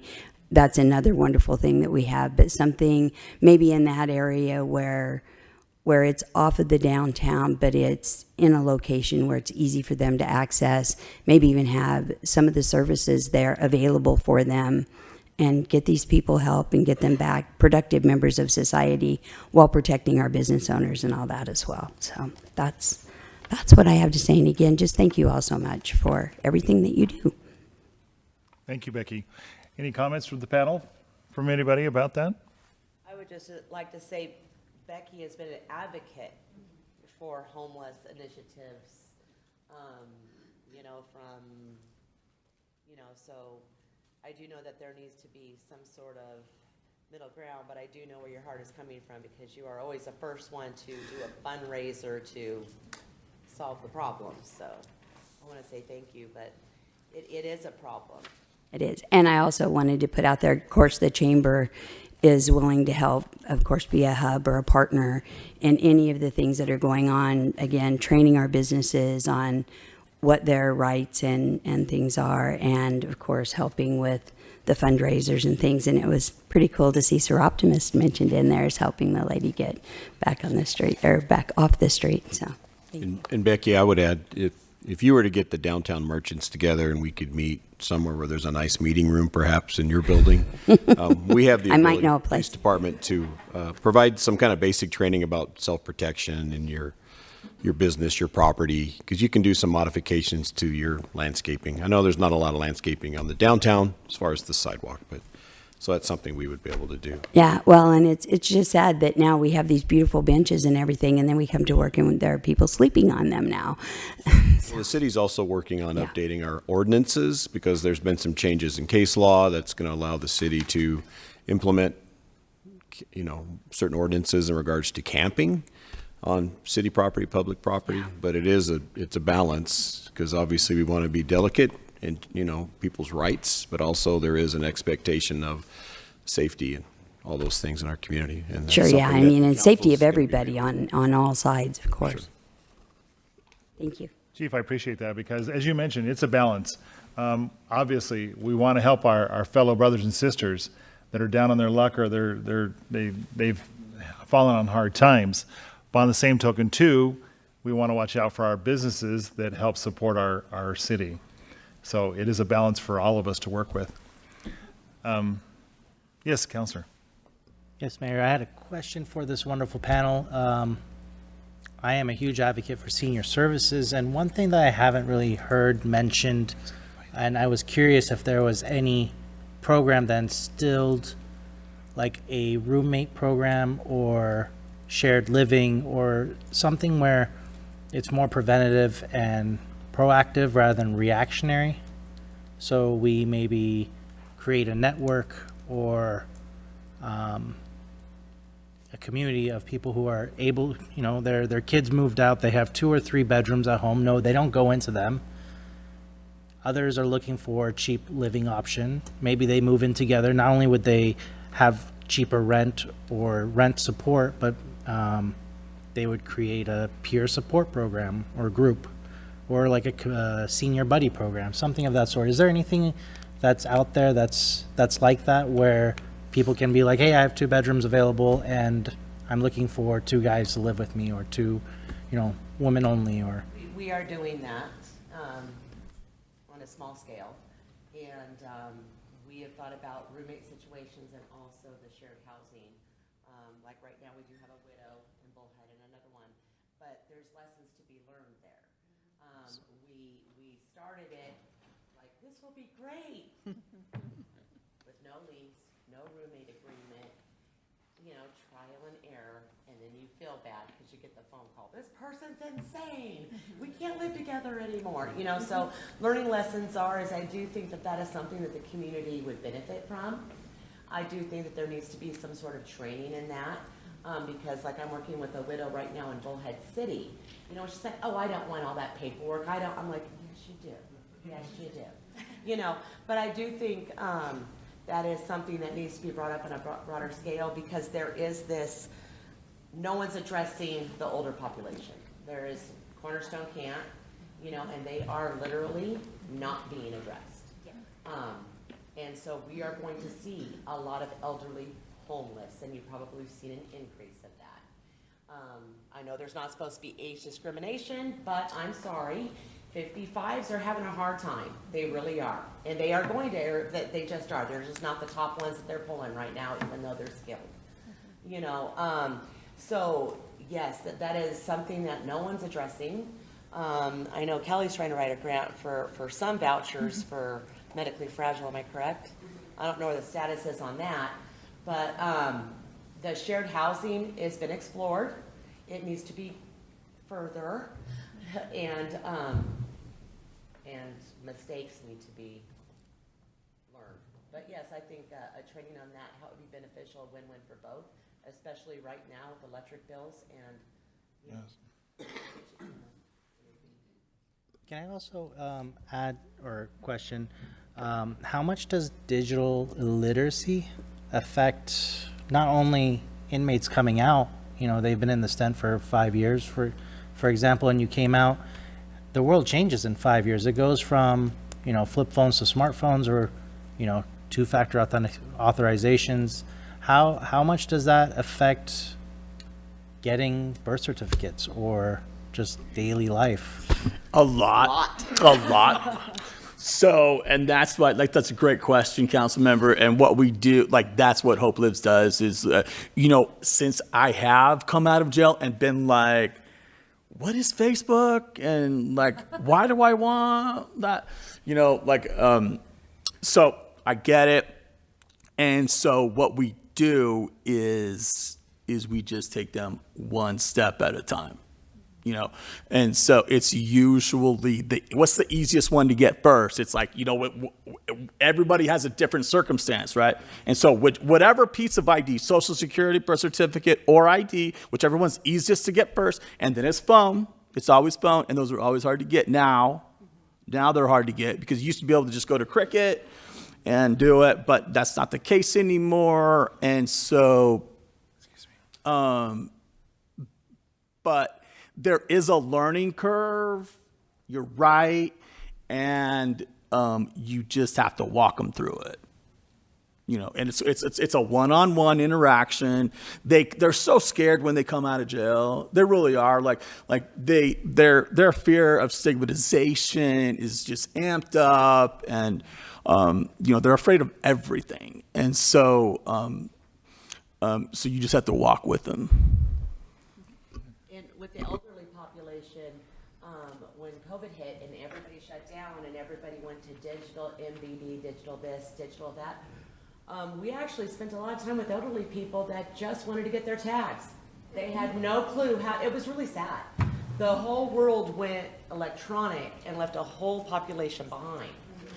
And And that's still the case. Older people are not digital, so them accessing, they don't know how, so that is a problem.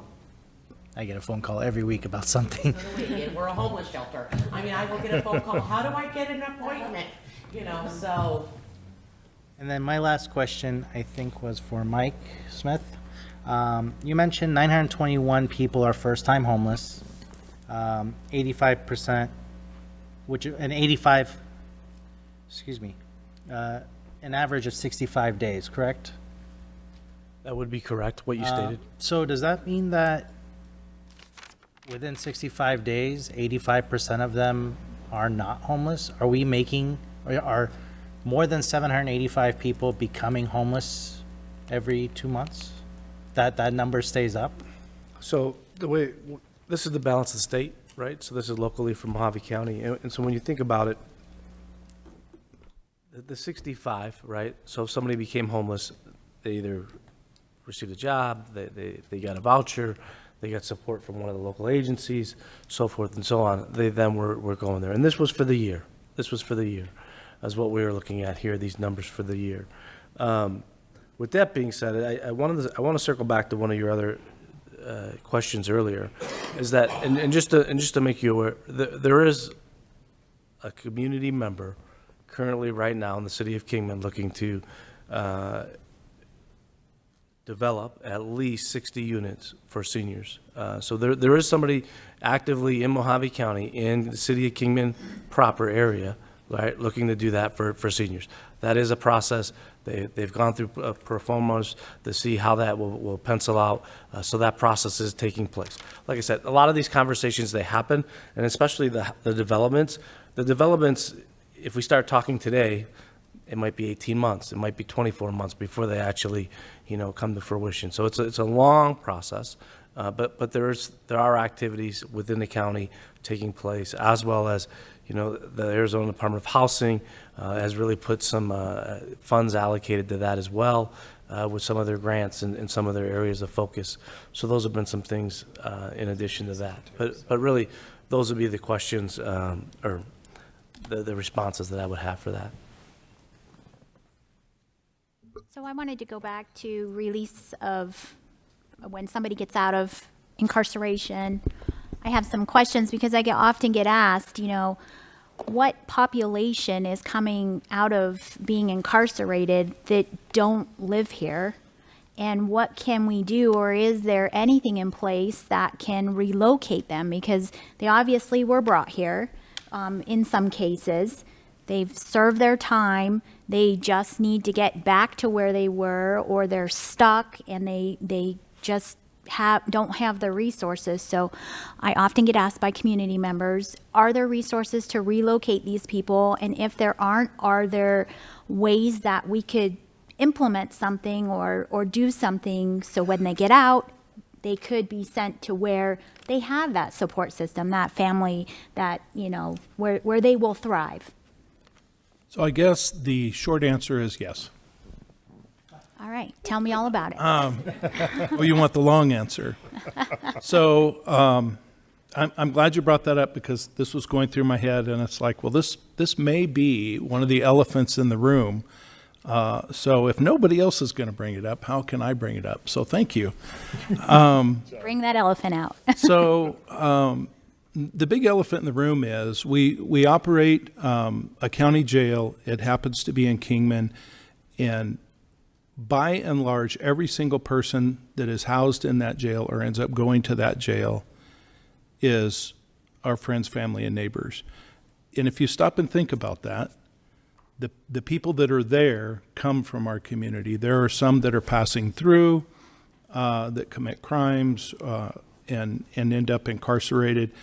But for the most part, everybody that's in that facility today is our friends, family, and neighbors.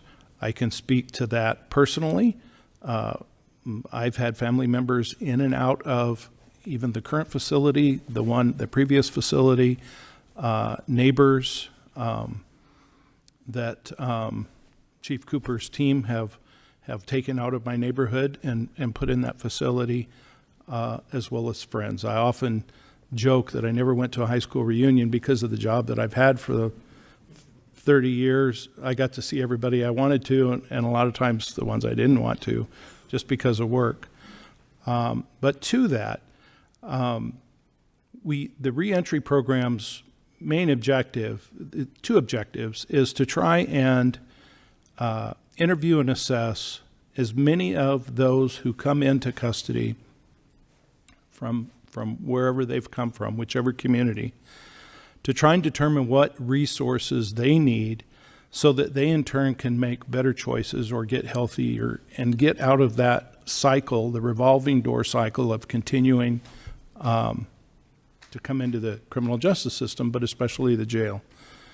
The other part of that, obviously, is to reduce recidivism. We don't want those to continue to come into jail. We don't want to figure out how to expand the current jail or build a bigger one. Those dollars are better directed into other programs that you've heard here. So the reentry program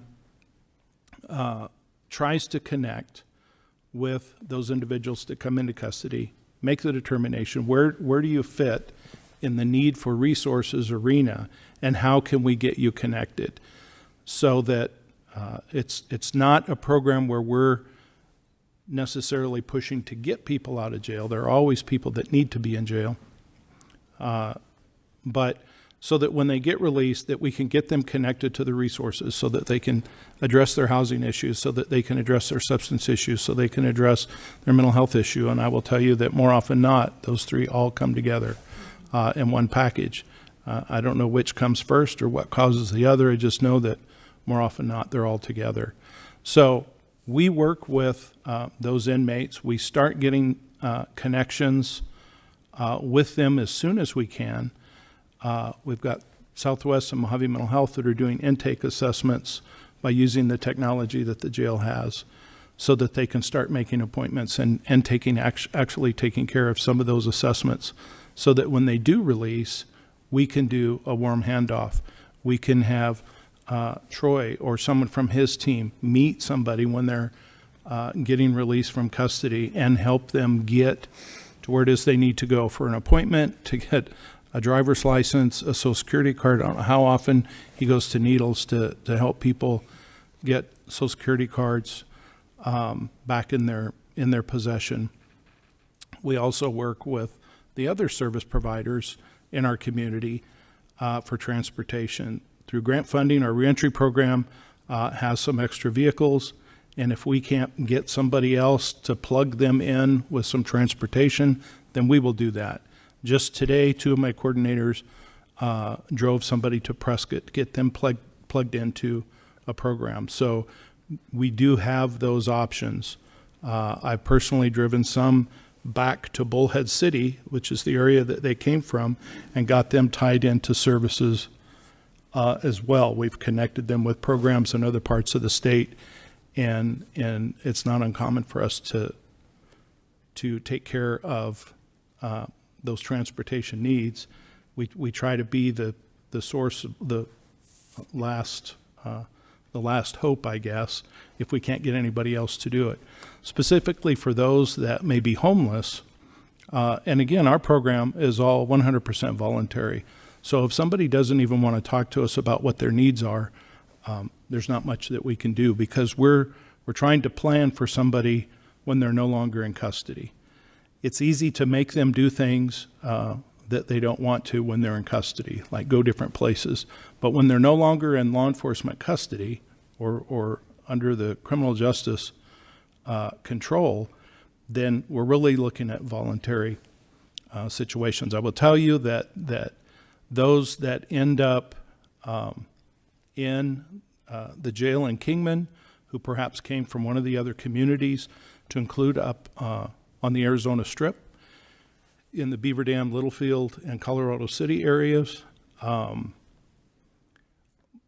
most of the time they want to get back to the community that they're in, whether they're homeless or obviously if they're not homeless.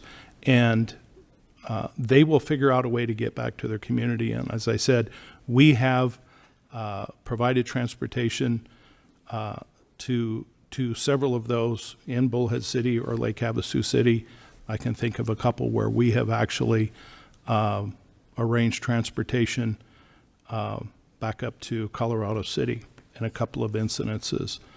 So I would tell you that even those that may be homeless in a different city other than Kingman, but if it's in the county, even if they're homeless, their desire is to get back to the community that they came from. They know what those resources are. They're comfortable in that area. A lot of times they've been in that community for quite some time. So there is a way for us to provide transportation through different programs, through our own program, but again, it's voluntary. So if somebody doesn't want the help, there's not much we can do. The person that we took to Prescott this morning obviously had to be willing. We couldn't just tie them up and gag them and throw them in the back of the car and drive them to Prescott. At least I don't think that's what we did this morning. Thank you. I want to ask you a follow-up question on that. I understand that it needs to be voluntary, but should it be a policy that if you're arrested in Bullhead or Lake Havasu, that you would be returned to the community where you were arrested instead of released here in Kingman in a new community where they didn't originally come from? So that's a good question. And from a policy perspective, I don't know how you get there. I can tell you that the experience of running the jail for 8.5 years, I got to know all the other jail commanders in the state of Arizona with the other 14 counties. And I can tell you, as an example, up until just recently, the Yavapai County Jail is located in Camp Verde. And those getting arrested in Prescott and Prescott Valley, Chino Valley, were booked into the Camp Verde facility, and after court, if they're released, that's where they're released.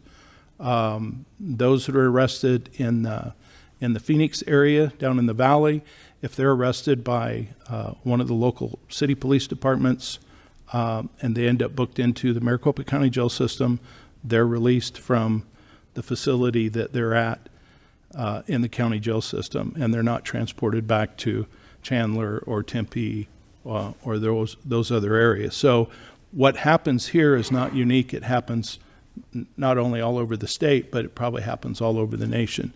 In a perfect world,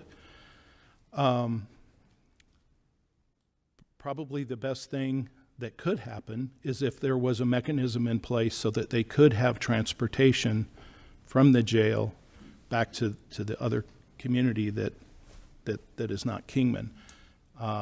But I would also tell you that's probably that transportation link would probably be good for all of us, because for the most part there is no intercity transportation system in place. And I guess if we're while we're playing in that perfect world, I would like to see that for a lot of different reasons. But I think this would be a boost too. But to answer your question, should it be a policy? Should it be a regulation?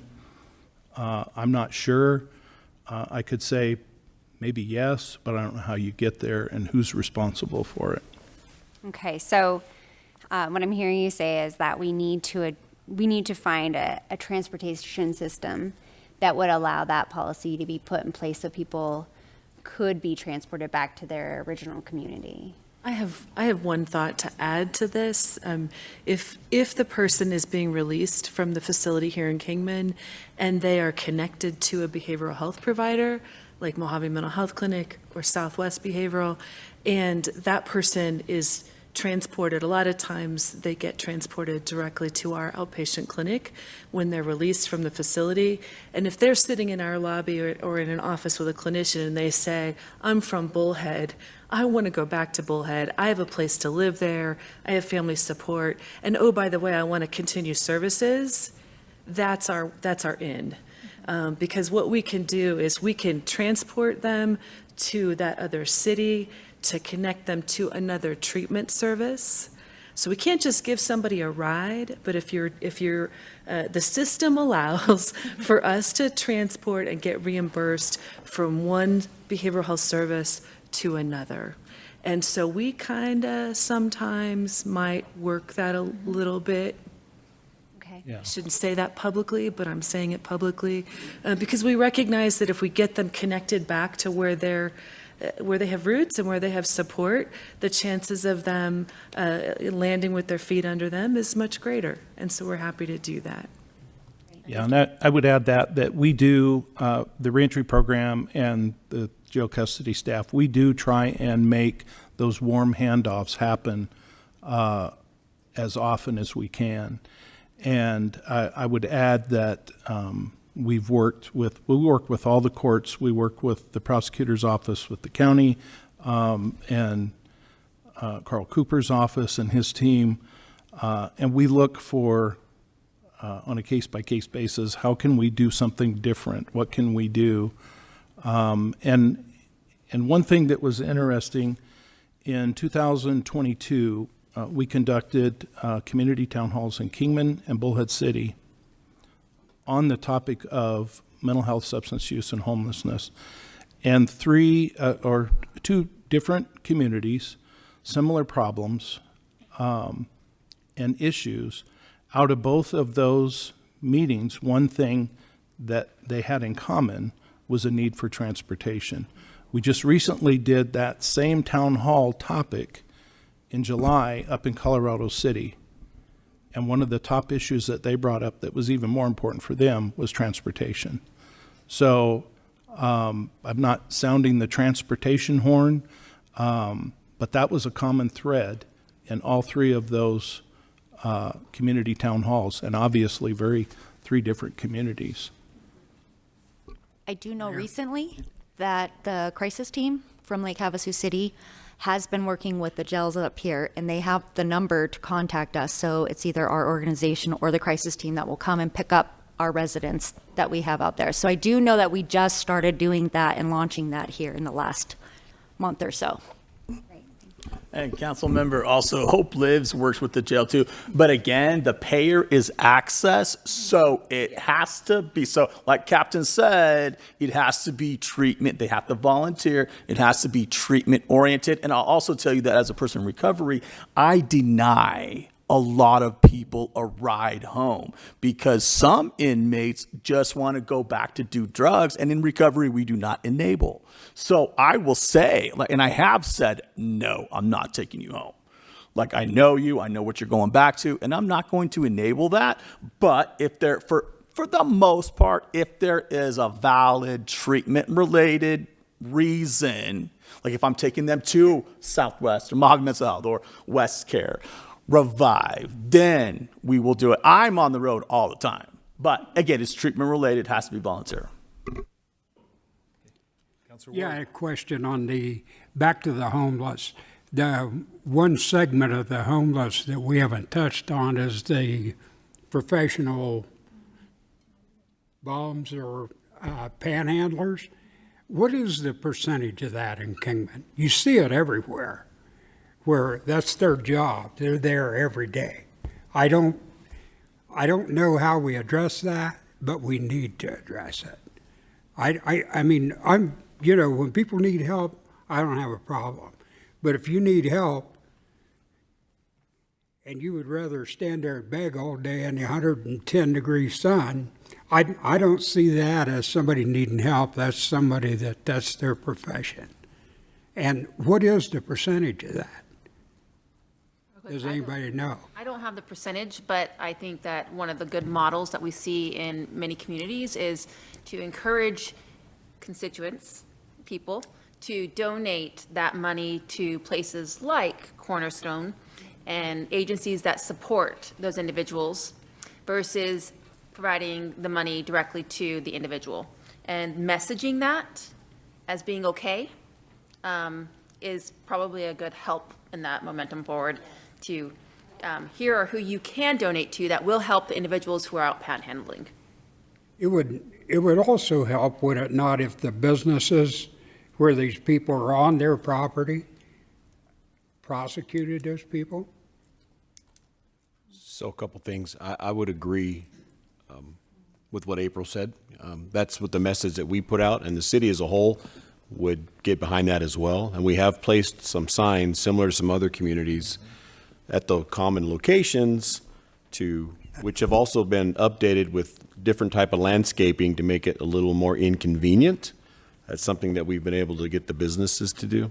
So, but the city I would realize support that, Rusty. I We was would do just that. wondering, you know, we didn't address that segment of the homeless. Well, I was appreciate you wondering bringing it what up. the percentage 'cause, is. Just to give you a highlight of how I direct my team, I kind of break it up into, we have transients passing through town trying to get to another community. Then there's the homeless that Michael was talking about that really could benefit from the resources. And then I'm calling them vagrant that might have but the vagrants are the ones I say choose to because of addiction, mental health, or, but they have nothing else. They're just getting by. So for my team, we approach those a little different. The ones, all right, we can try to get a soft handoff through assistance, but the ones that are, how I'm saying is choosing. Someone else called it something different, and I appreciated that.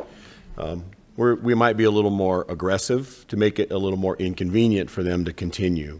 But a lot of that is we rely on the businesses to give us a call. And sometimes businesses will call us because they don't want to be the bad person, right? Because it's tough, and it's not an easy thing to do because we all want to be humane and we want to be well of that. So what you're saying there's not a solid answer to it, but businesses can play a huge part. The downtown businesses that Becky mentioned, all the businesses in Kingman, they can play a huge part.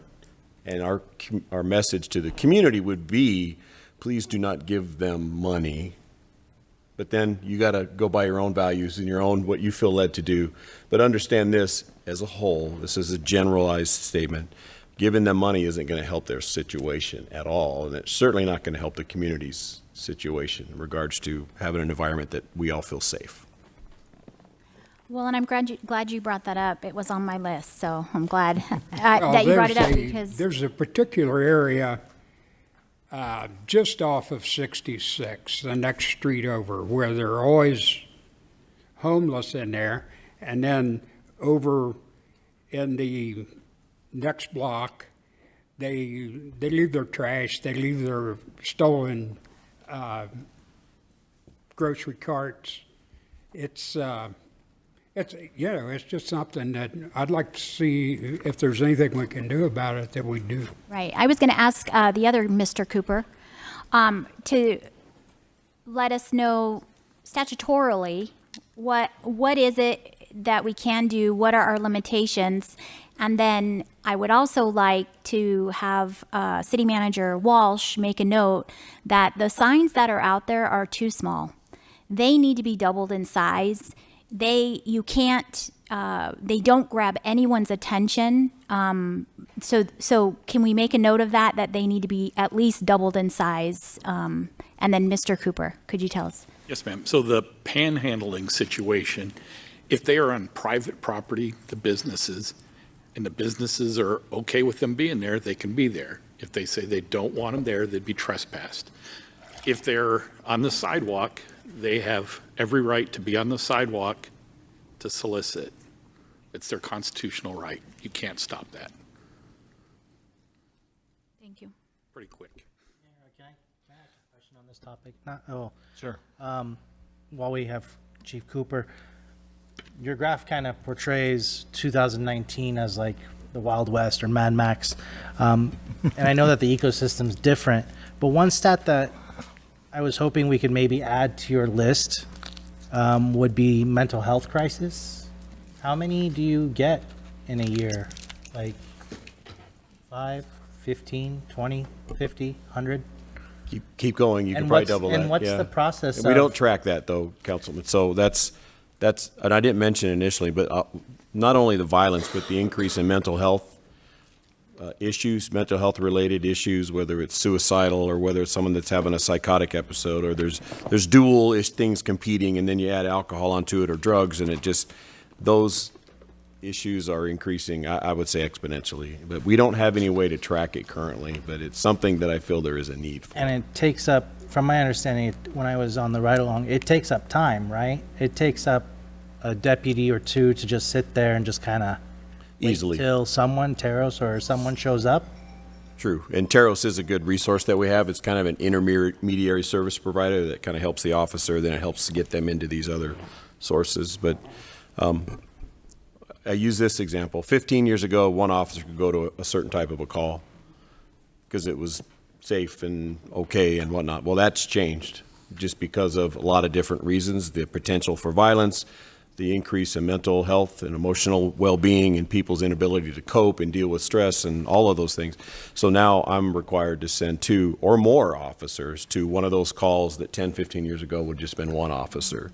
So when you combine that with staffing challenges and things, it's definitely an issue. So that's why I appreciate what we're doing, because if we can get the community to help us the best that they can, it helps mitigate that a little bit, because it's multifaceted. Nobody has a definite answer. But I will tell you, on the police side, we're the first one that they call. So we've had to change our service model to a certain degree, because we are social workers, disciplinarians, and mental health experts, and right, just by the very nature, they need to give us a call. So, so I'm not dancing around your question, but we don't keep that statistic. I just know anecdotally that it's huge. It's a huge number. Let's say if it was 15% of the calls some years ago, it has to be easily 50% of our calls that involve some aspect of mental trauma or issues and struggles. So. And I would add to that it's difficult to actually track that statistic, even if you tried to figure that out, especially at the street level. Are you dealing with somebody who has a mental illness, or somebody that's intoxicated, and or somebody that just doesn't like the police, or just has bad behaviors? And a lot of times rooting out exactly, okay, is this a mental health issue? Is this a substance use issue? What is this? And I will tell you that probably at any given time, about 60% of the population in the jail is probably mental health, has a mental health issue to some degree or another. But a lot of times at the intake process, because of their behaviors, we can't process them before their next court appearance while we try and figure out, is this mental illness? Is it intoxication from substances? Is this just somebody displaying bad behavior? And so those things have to kind of work their way out. But it's difficult to track and actually piece a number to. That was the second part of my question is, when you claim mental health, you're treated differently in the court of law, correct? Is that a correct assumption? I mean, from what I've seen on TV. So again, I'll give you one of the short answers, yes. But the long answer is not necessarily. So if there's varying levels, and Carl might be better at this than me, but if somebody has experienced a mental illness, and largely that's the foundation that of the facts and circumstances that cause that person to end up in jail, our goal, and has been for years, is if it's a mental illness that caused that person to come into custody, and it's a low-level offense, then let's try and get them connected with services, because they don't need to be in jail. That's the last place you want somebody that has mental illness, is in jail. So we started in the jail back in probably 2015, a Stepping Up initiative that's gone nationwide. But Arizona is the only state where all 15 counties signed on to the Stepping Up initiative, which is to do work and find ways to get those with mental illness in jail out, or to limit the time that they spend in there. When they come to jail with mental illness, they'll end up staying longer if you just let things run their normal course. So we can, and the jail works, and we work with the community providers. There's a process for involuntary commitments under Title 36. We work with the courts on that almost every day. If we can get somebody under court-ordered treatment and hand it off to one of the providers, either Southwest or Mojave Mental Health, then generally the prosecutors will see that's appropriate action. And when it's appropriate to do so, they can dismiss those charges, or at least continue them out to make sure that person continues with care. For the higher level offenses, felonies and significant offenses, there's a different process that deals with competency under Rule 11. So there's more evaluations that take place if somebody's found to be incompetent, depending on the seriousness of their charges, and they've been determined that they could be restored to competency. There's other programs that we can use to that, get them through a program, get them restored to competency, and then their case can continue to work through the process to resolution. So the short answer is yes. The long answer is not necessarily. There's a lot of different nuances.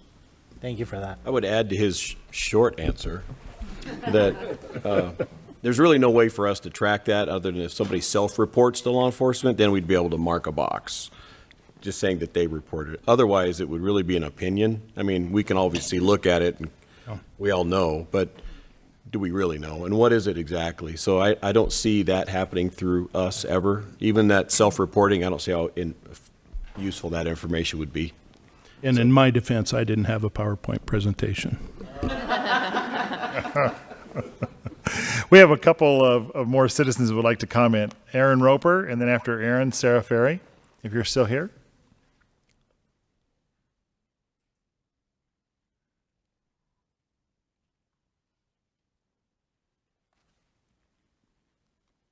Hello, thank you very much. My name is Aaron Roper, and I'm a citizen in the county, but I do work and shop and live sometimes in the city limits. You know, there's been a lot of highlighting of success stories, which I think is excellent through these different programs, but I do want to highlight some struggles that I've personally witnessed. There's a young woman who I know who fled an abusive relationship and has bounced from house to house, basically bad roommate situation to bad roommate situation, and then to her car, and then she lost her car. It was repossessed, and then she was on the streets. She got a car from that abusive ex, and they've now locked her into some kind of financial agreement. She's back in a house, but for how long? I don't know. She's in school, and she's working a part-time job, but they will not give her full-time hours. She has been at that job for 2 years. She's trying, and she's not making it. I have another woman that I saw working as a volunteer with Sonoran Prevention Works. I helped with their HIV and hepatitis testing, on-site testing. This woman was literally praying to God that she would be testing positive with HIV because she learned from the person helping her that there was housing assistance if she was HIV positive. She was currently living in a wash under a bridge in the summer. No one should have to want to get a horrible disease to be housed. That's unacceptable. You know, this gentleman here, he left, but I don't blame him because he literally told us he probably only has 2.5 years left to live, and the waiting lists are longer than his expected lifespan. His wife has MS. That's a severe illness that prevents them both from working. On the flip side, I've met at least 5 people in the last 3 months who have very flippantly stated that they have a townhome. So they might have a house in Wickiup, but they also have a house in Kingman in case they don't feel like driving back. That to me is also unacceptable. You know, there's a lot of solutions that I like that I think a lot of people don't like. It kind of, you know, going along with what Debbie stated, you have to change your mindset and you have to think people over profits. And people in this county don't usually like to hear that. But I do think that there's one common thing that we could try to work towards, which is the rent prices. I think we can come to a common ground where if people are actually working and trying to better themselves and they still can't make rent, that's an issue. So Arizona does have a rent control ban since 1981, but there are legislators out there who have tried to get that ban repealed. So, you know, I would hope that maybe we could come to a middle ground and work with those legislators to encourage a repeal of that ban, to bring control back locally to our communities and do what works for us, which honestly would be putting in some kind of rent controls. We heard that somebody's rent had doubled from, I think, $650 to $1,300 or something like that, and that now they can't pay for it anymore, even though they've been there for 11 years. There was a rent listing that I saw recently that between the first month rent, last month rent, and safety deposit, it would have cost just to move in $5,000. Like, who has $5,000 for that if you're already a renter? And it wasn't like a big mansion, okay? This was like a small, single-family home, no frills or anything. So I know it's unpopular. It's an unpopular stance to, enact laws and legislation and anything in this county, but really, the state has taken control away from us and is preventing us from doing what's going to work for our community, because the people that are able to buy houses here are mainly coming in for second homes. They're snowbirds. And the people that are serving them and doing the work that they need and taking care of them in the hospitals and things like that are literally living on the streets or in their cars. So thank you. Thank you, Erin. Sarah?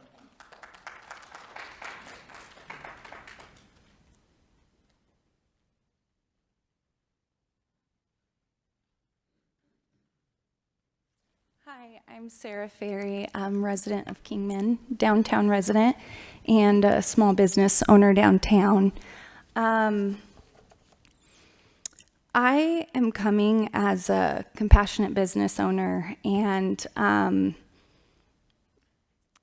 just somebody that really cares a whole awful lot about the people in our community. And, I hear that it's up to the businesses to kind of be on the front line. And I do agree. I think that we can really, I think that if training is facilitated, compassionate training, maybe like emergency first aid training where we can recognize this person is in crisis, how can we help and not harm this situation?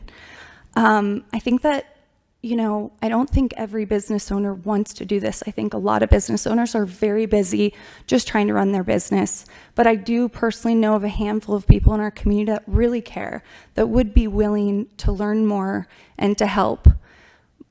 But we're facing some problems here.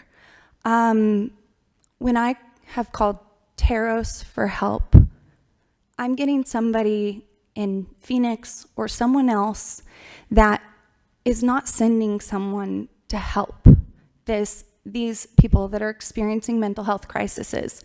And I'm not going to tell you all of the details of this situation because it was really heartbreaking to me, and I don't think anybody meant for it to go this way. But there was a gentleman,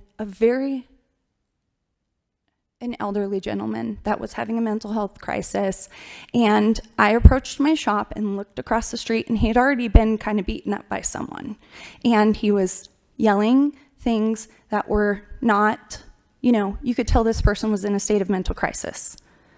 Okay, and I pulled up to my shop. I'm not trained to help someone that's having a mental health crisis. I'm just not. And I saw someone in a Jeep come up to them and rev their engine like they were going to run them over. And I'm screaming from across the road, leave him alone, get away, he's having a mental health crisis. And this Jeep takes off, but then another gentleman who was violent beelined across the street and started to fight with him. And this person was not a threat to them. You don't run across the street to start a fight.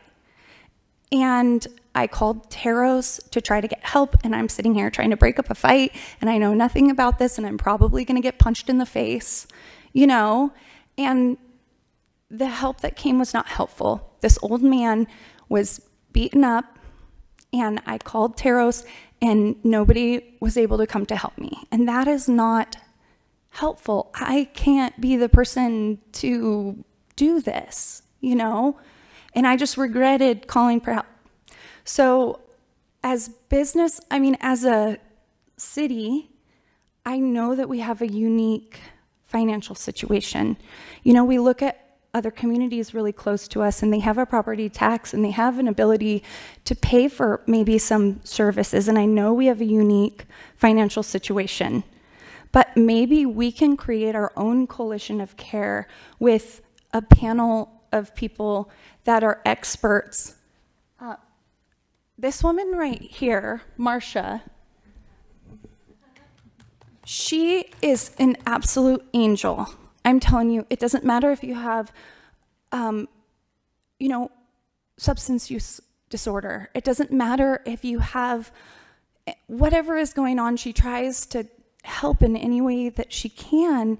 And I think that, you know, at one point, the whole county and city were sending everyone to her, and she started out just making homeless kits, you know, kits that, you know, a tent and things that would help someone. And I think if we get people that are doing this work in our community in Kingman, and we have a coalition where people like us can come to the community and tell you, look, there's programs in place, but there's not enough. There's, you know, when we come and a gentleman in our community comes and pours his heart out, and then we just say, there's no hope, there's no how, you know, you can't get a house. You know, maybe there is. If it's up to the community, maybe there's a coalition that we can come to, and maybe the city can facilitate that so that there can be a better understanding of the needs in our community, you know, and what we're lacking in resources. And then maybe we can say, hey, if we have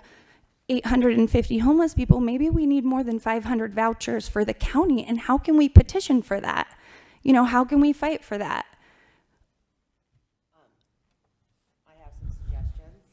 We do have continuum of care meetings. Those are welcome to anybody. You can get all this information and stuff like that. What determines the vouchers is what's called the point in time count. We actually literally all have to go out and count and get surveys of all of the areas, and that's what determines how many vouchers we get in this area. So there are solutions and things like that. And if you come to the Mojave, you know, continuum of care, that's part of where you can get that information, and also, you know, try to form a coalition, because that's what we all do. Yeah. You know, we didn't have reentry. Now we're doing reentry coordination. There was such a disconnect with mental health and homelessness. Now we're all on Contexture, and we can accept, deny instantly. Yeah. Referrals are awesome on Contexture.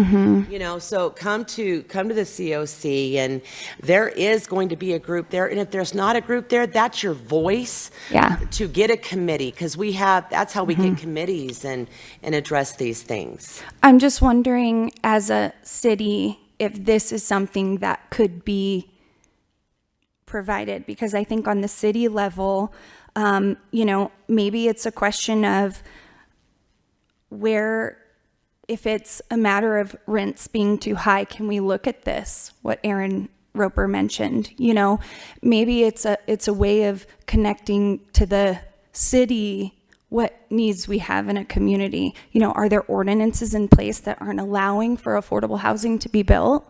You know, maybe there are, you know, my parents just purchased a home across the tracks, and she says, I love this neighborhood, you know, and they plan to fix it up, and it's still getting property on there. Maybe that's a little more affordable, and it's close to town. And, you know, I'm just wondering, are there ordinances in places in these neighborhoods where affordable houses can be built, you know? And so I think that what you guys are doing with your coalition is absolutely wonderful, but in a way it feels like if there was something, you know, I think attitude reflects leadership. And I think if it comes, you know, instead of saying, you know, there's really nothing that our city can do, maybe it's facilitating a space like another commission that helps in this way, and maybe things can be discussed and brought to your attention. Maybe you know, maybe there can be vouchers for our local buses where it's given to these different resources that are doing this work in our community, and maybe people just need a ride home from where they went to get food. Maybe free vouchers could be available at these places where someone can hop on the bus and get home, or hop on the bus and get to their appointment.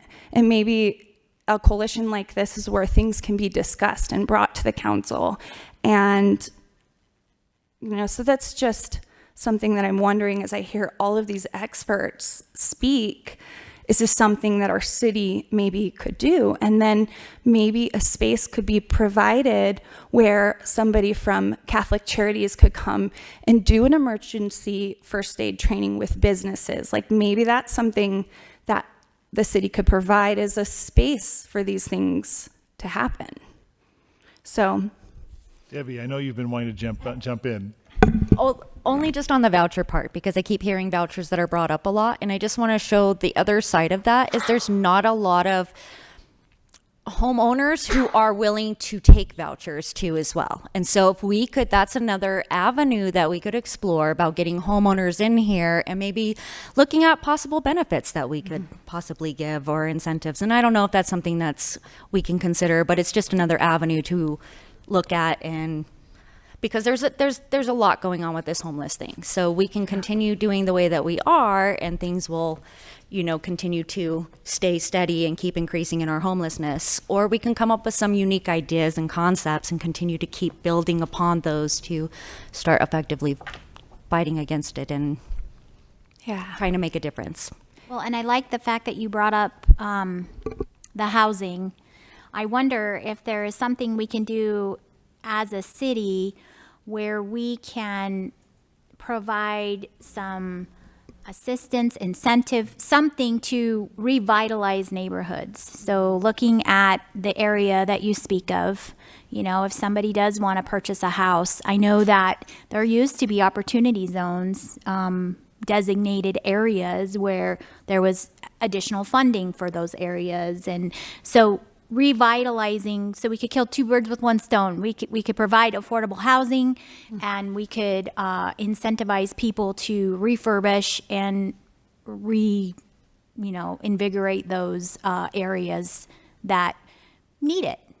So, and that kind of brings up, I know at one time there was Habitat for Humanity locally, because there's a lot of people that are willing to build their own homes, and that was such a great program. Is there any way to try to seek to bring that back to our community? And that's why I wonder if, if it was a productive commission, maybe some of these things could happen. And I'm wondering, I just know that there's resources that can sometimes be available when you are the city. And I wonder if there's a count that's needed to increase vouchers in our community, I wonder if maybe that's a resource that could be provided in partnership with the city. So that's just some thoughts I had. So thank you guys all so much. Thank you, Sarah. Yes, Counselor. I just want to ask the panel as a follow-up, if a business doesn't feel comfortable calling the police department on somebody outside their business that's in crisis, is there another number that they can call to have somebody come out and help that person? So I know internally we have crisis interventionists, and we do get calls from the community asking for us to go out and assess, or getting the individual on the phone with us so that we can assess via phone if that's, that's the only option to it. When we are able to support and assess an individual, that opens up a lot of options, right? So are they ready, willing, able? Are they not, but yet a danger to self and others, and we start pursuing those title processes. But we can't help what we don't know. And I think that we're open to that. Just like everybody here, we are all overwhelmed by the needs of the community, right? There isn't going to be a perfect agency that sits in front of you at any point. When our counts are what we're hearing here, we have to understand that that's also what we're receiving. And it's really hard to always meet those demands, but I think the passion and compassion is there from every single person up here, and we want to help. So I would say call us, let's see what we can do. It may not be perfect, but we are all in this together. It's a commitment we're all making. There's no silos anymore between agencies. Those have gone down over I'd say the last 5 years. We have removed silo services where we just focus on only ourselves. It is about the community, and it's about working together in order to meet the needs of the community. Yeah. In addition to that, there's also the crisis line for AZ Complete Health or Care First. So Sarah, if you want to take down this number, It's 844 534 4673. Right.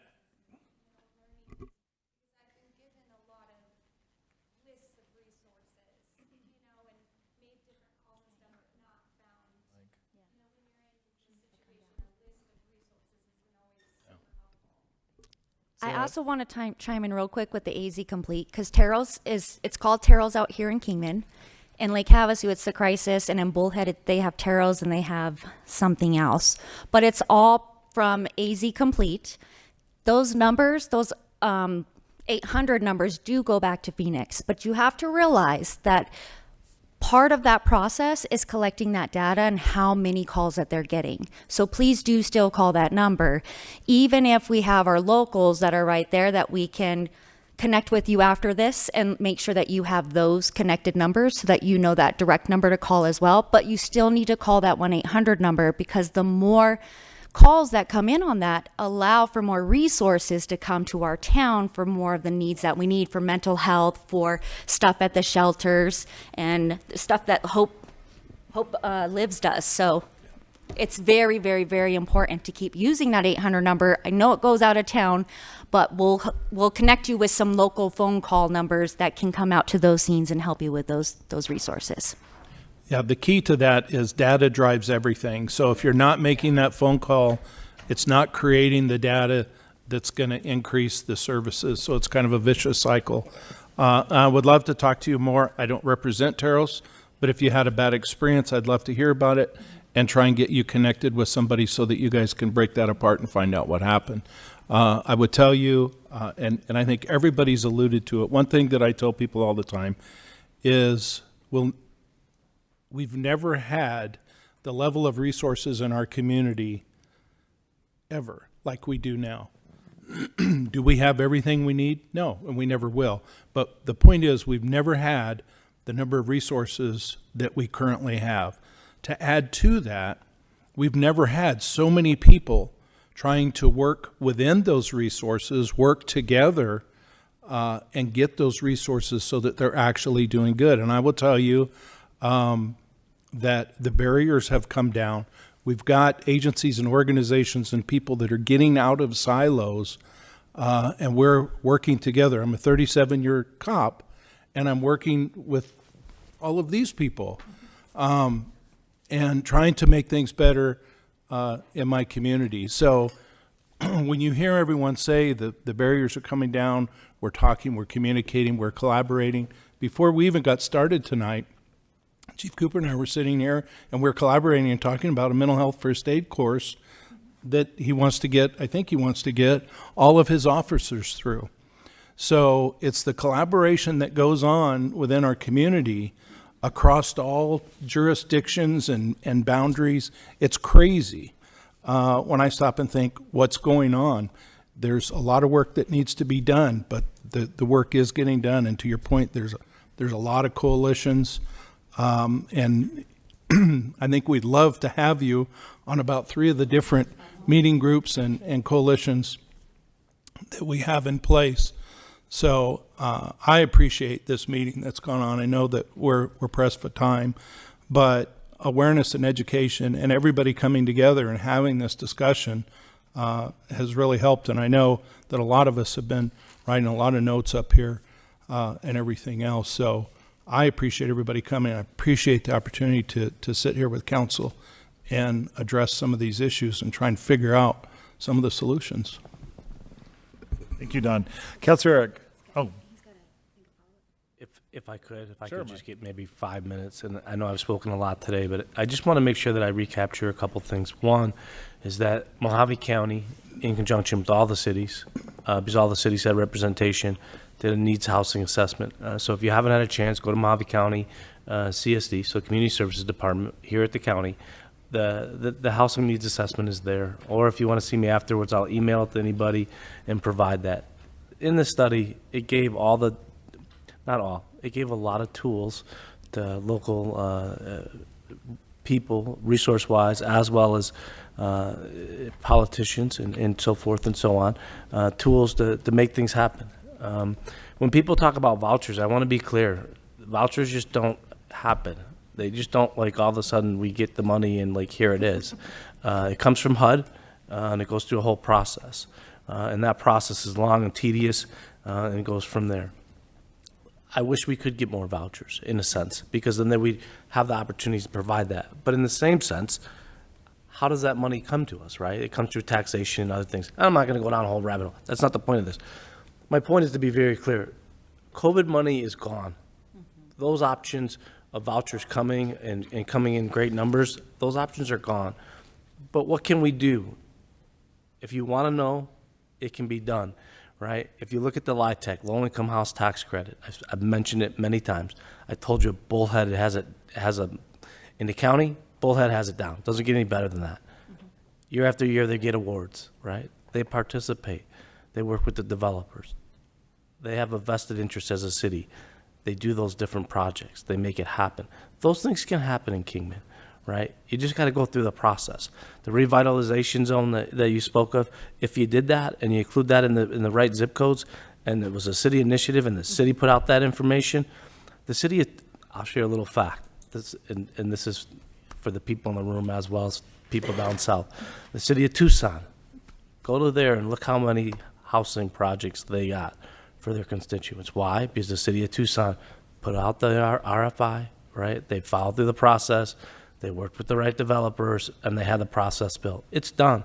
The developers are here, right? I mean, developers worked with the City of Economic Development just this past year in regards to a parcel. We looked at it, and we talked different things. And I know that there was some discussion about them possibly bringing something to the council. So I know there's things been done in Kingman within the certain areas, but it really just takes that initiative from the city. The only way you're going to win those LIHTC, right, for that building is through that process of going through and working with the developer and making that happen.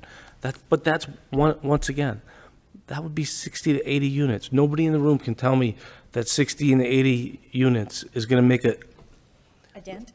It'll make a difference in someone's heart. And I don't want to speak lightly of a citizen or a community member that's less fortunate. That was never my intentions ever, right? If anybody ever took it that way, that's not what I was trying to say.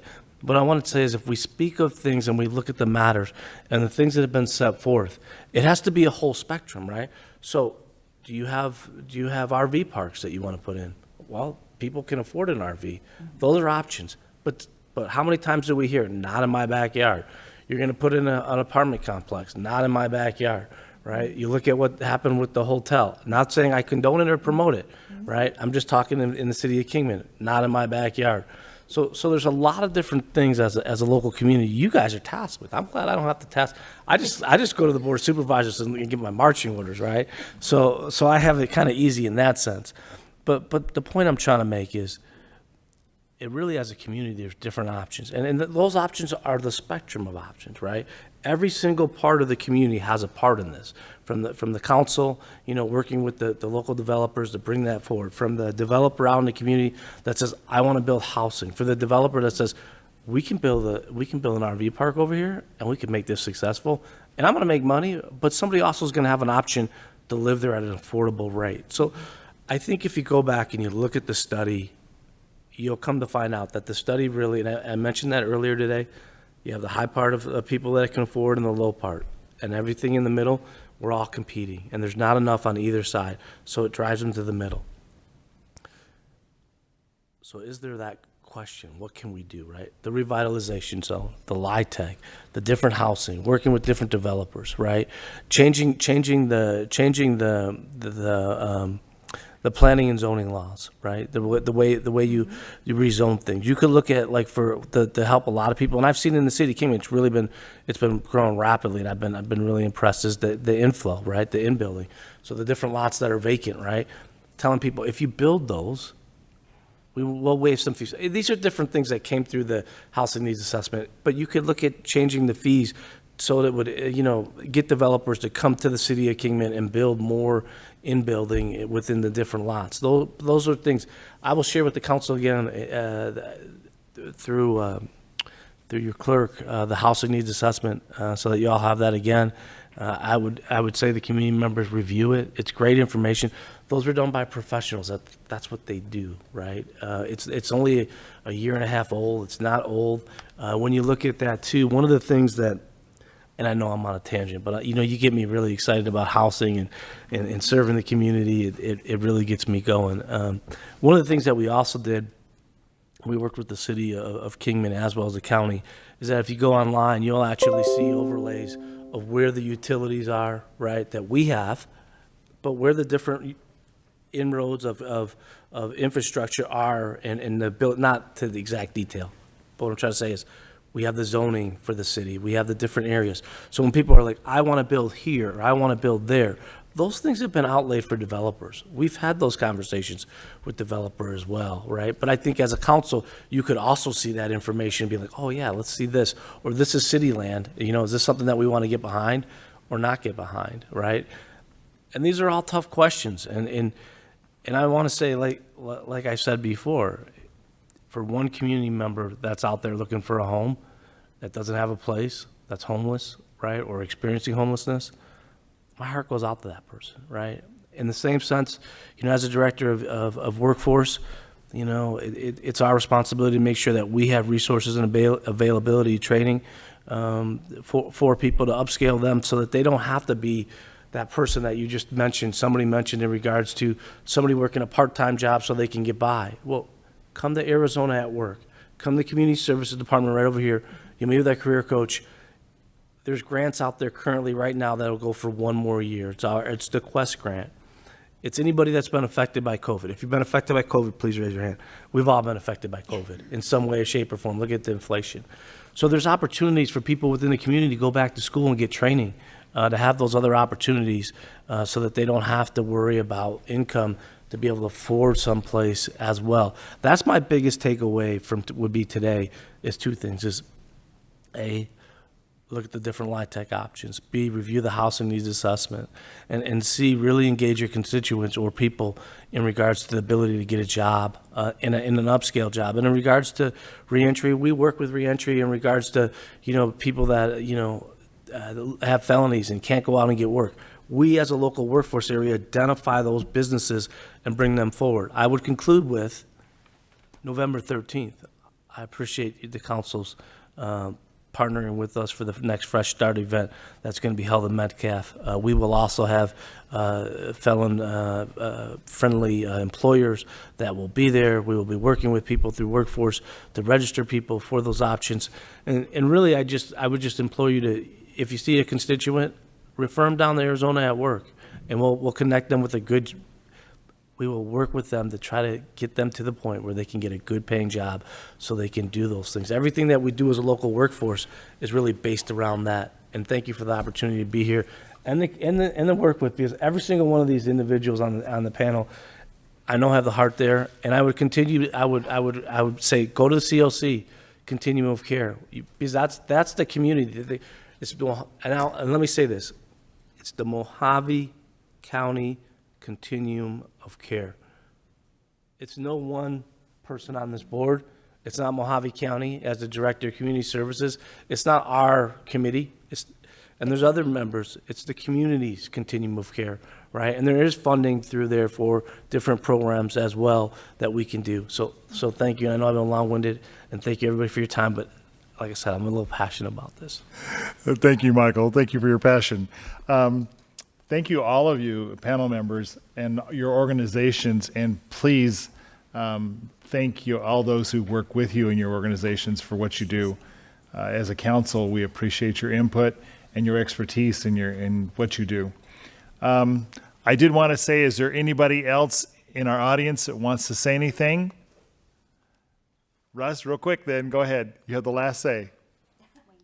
I mean Wayne, I'm sorry. Really quick. Wayne Holland. There seems to be a disconnect. I hear a lot of the economic development people saying, oh, we brought in these great paying jobs and it's like $20 an hour or less. And they're building these affordable housing that cost $220,000 Plus, I don't see how they can afford to buy that affordable housing on $20 an hour. So that's something to consider. And I can say that because my son just started working for the city, less than $20 an hour. So there you go. Thank you. Thanks, Wayne. Debbie, one quick thing I wanted to mention, and I appreciate you mentioning it, but I know all of you, and Sarah brought it up too, that 800 number, but like when businesses like Sarah's business, and she wanted to help that older gentleman, but she tried one number and she needed to go to someone else. And if that could be brought forth, Sarah, you mentioned maybe a commission or something, where business owners who are sympathetic and compassionate, and I think most of us are, we need some of those numbers on who can we call when someone that we see is in distress. You brought up a very good point. I just wanted to mention that. And that's maybe we can all work together on getting those numbers out. Yep. To I don't mind sharing them right now. I just, either which way. what's going to be the best way? Tim, what do you suggest? What would you like? You want me to email it or do you want me to say it? Probably email it to Manager Walsh, and then he can disseminate it among all of us. Maybe put it on our website. And put it on our website too. Okay. That'd be great. Okay. Once again, all of you, thank you for being here. And our audience, thank you. I know some of you already gone home. We appreciate your input tonight. And council, thank you. Manager Walsh, do you have any concluding remarks? Okay. Well, I don't think anybody's going to argue. We are adjourned.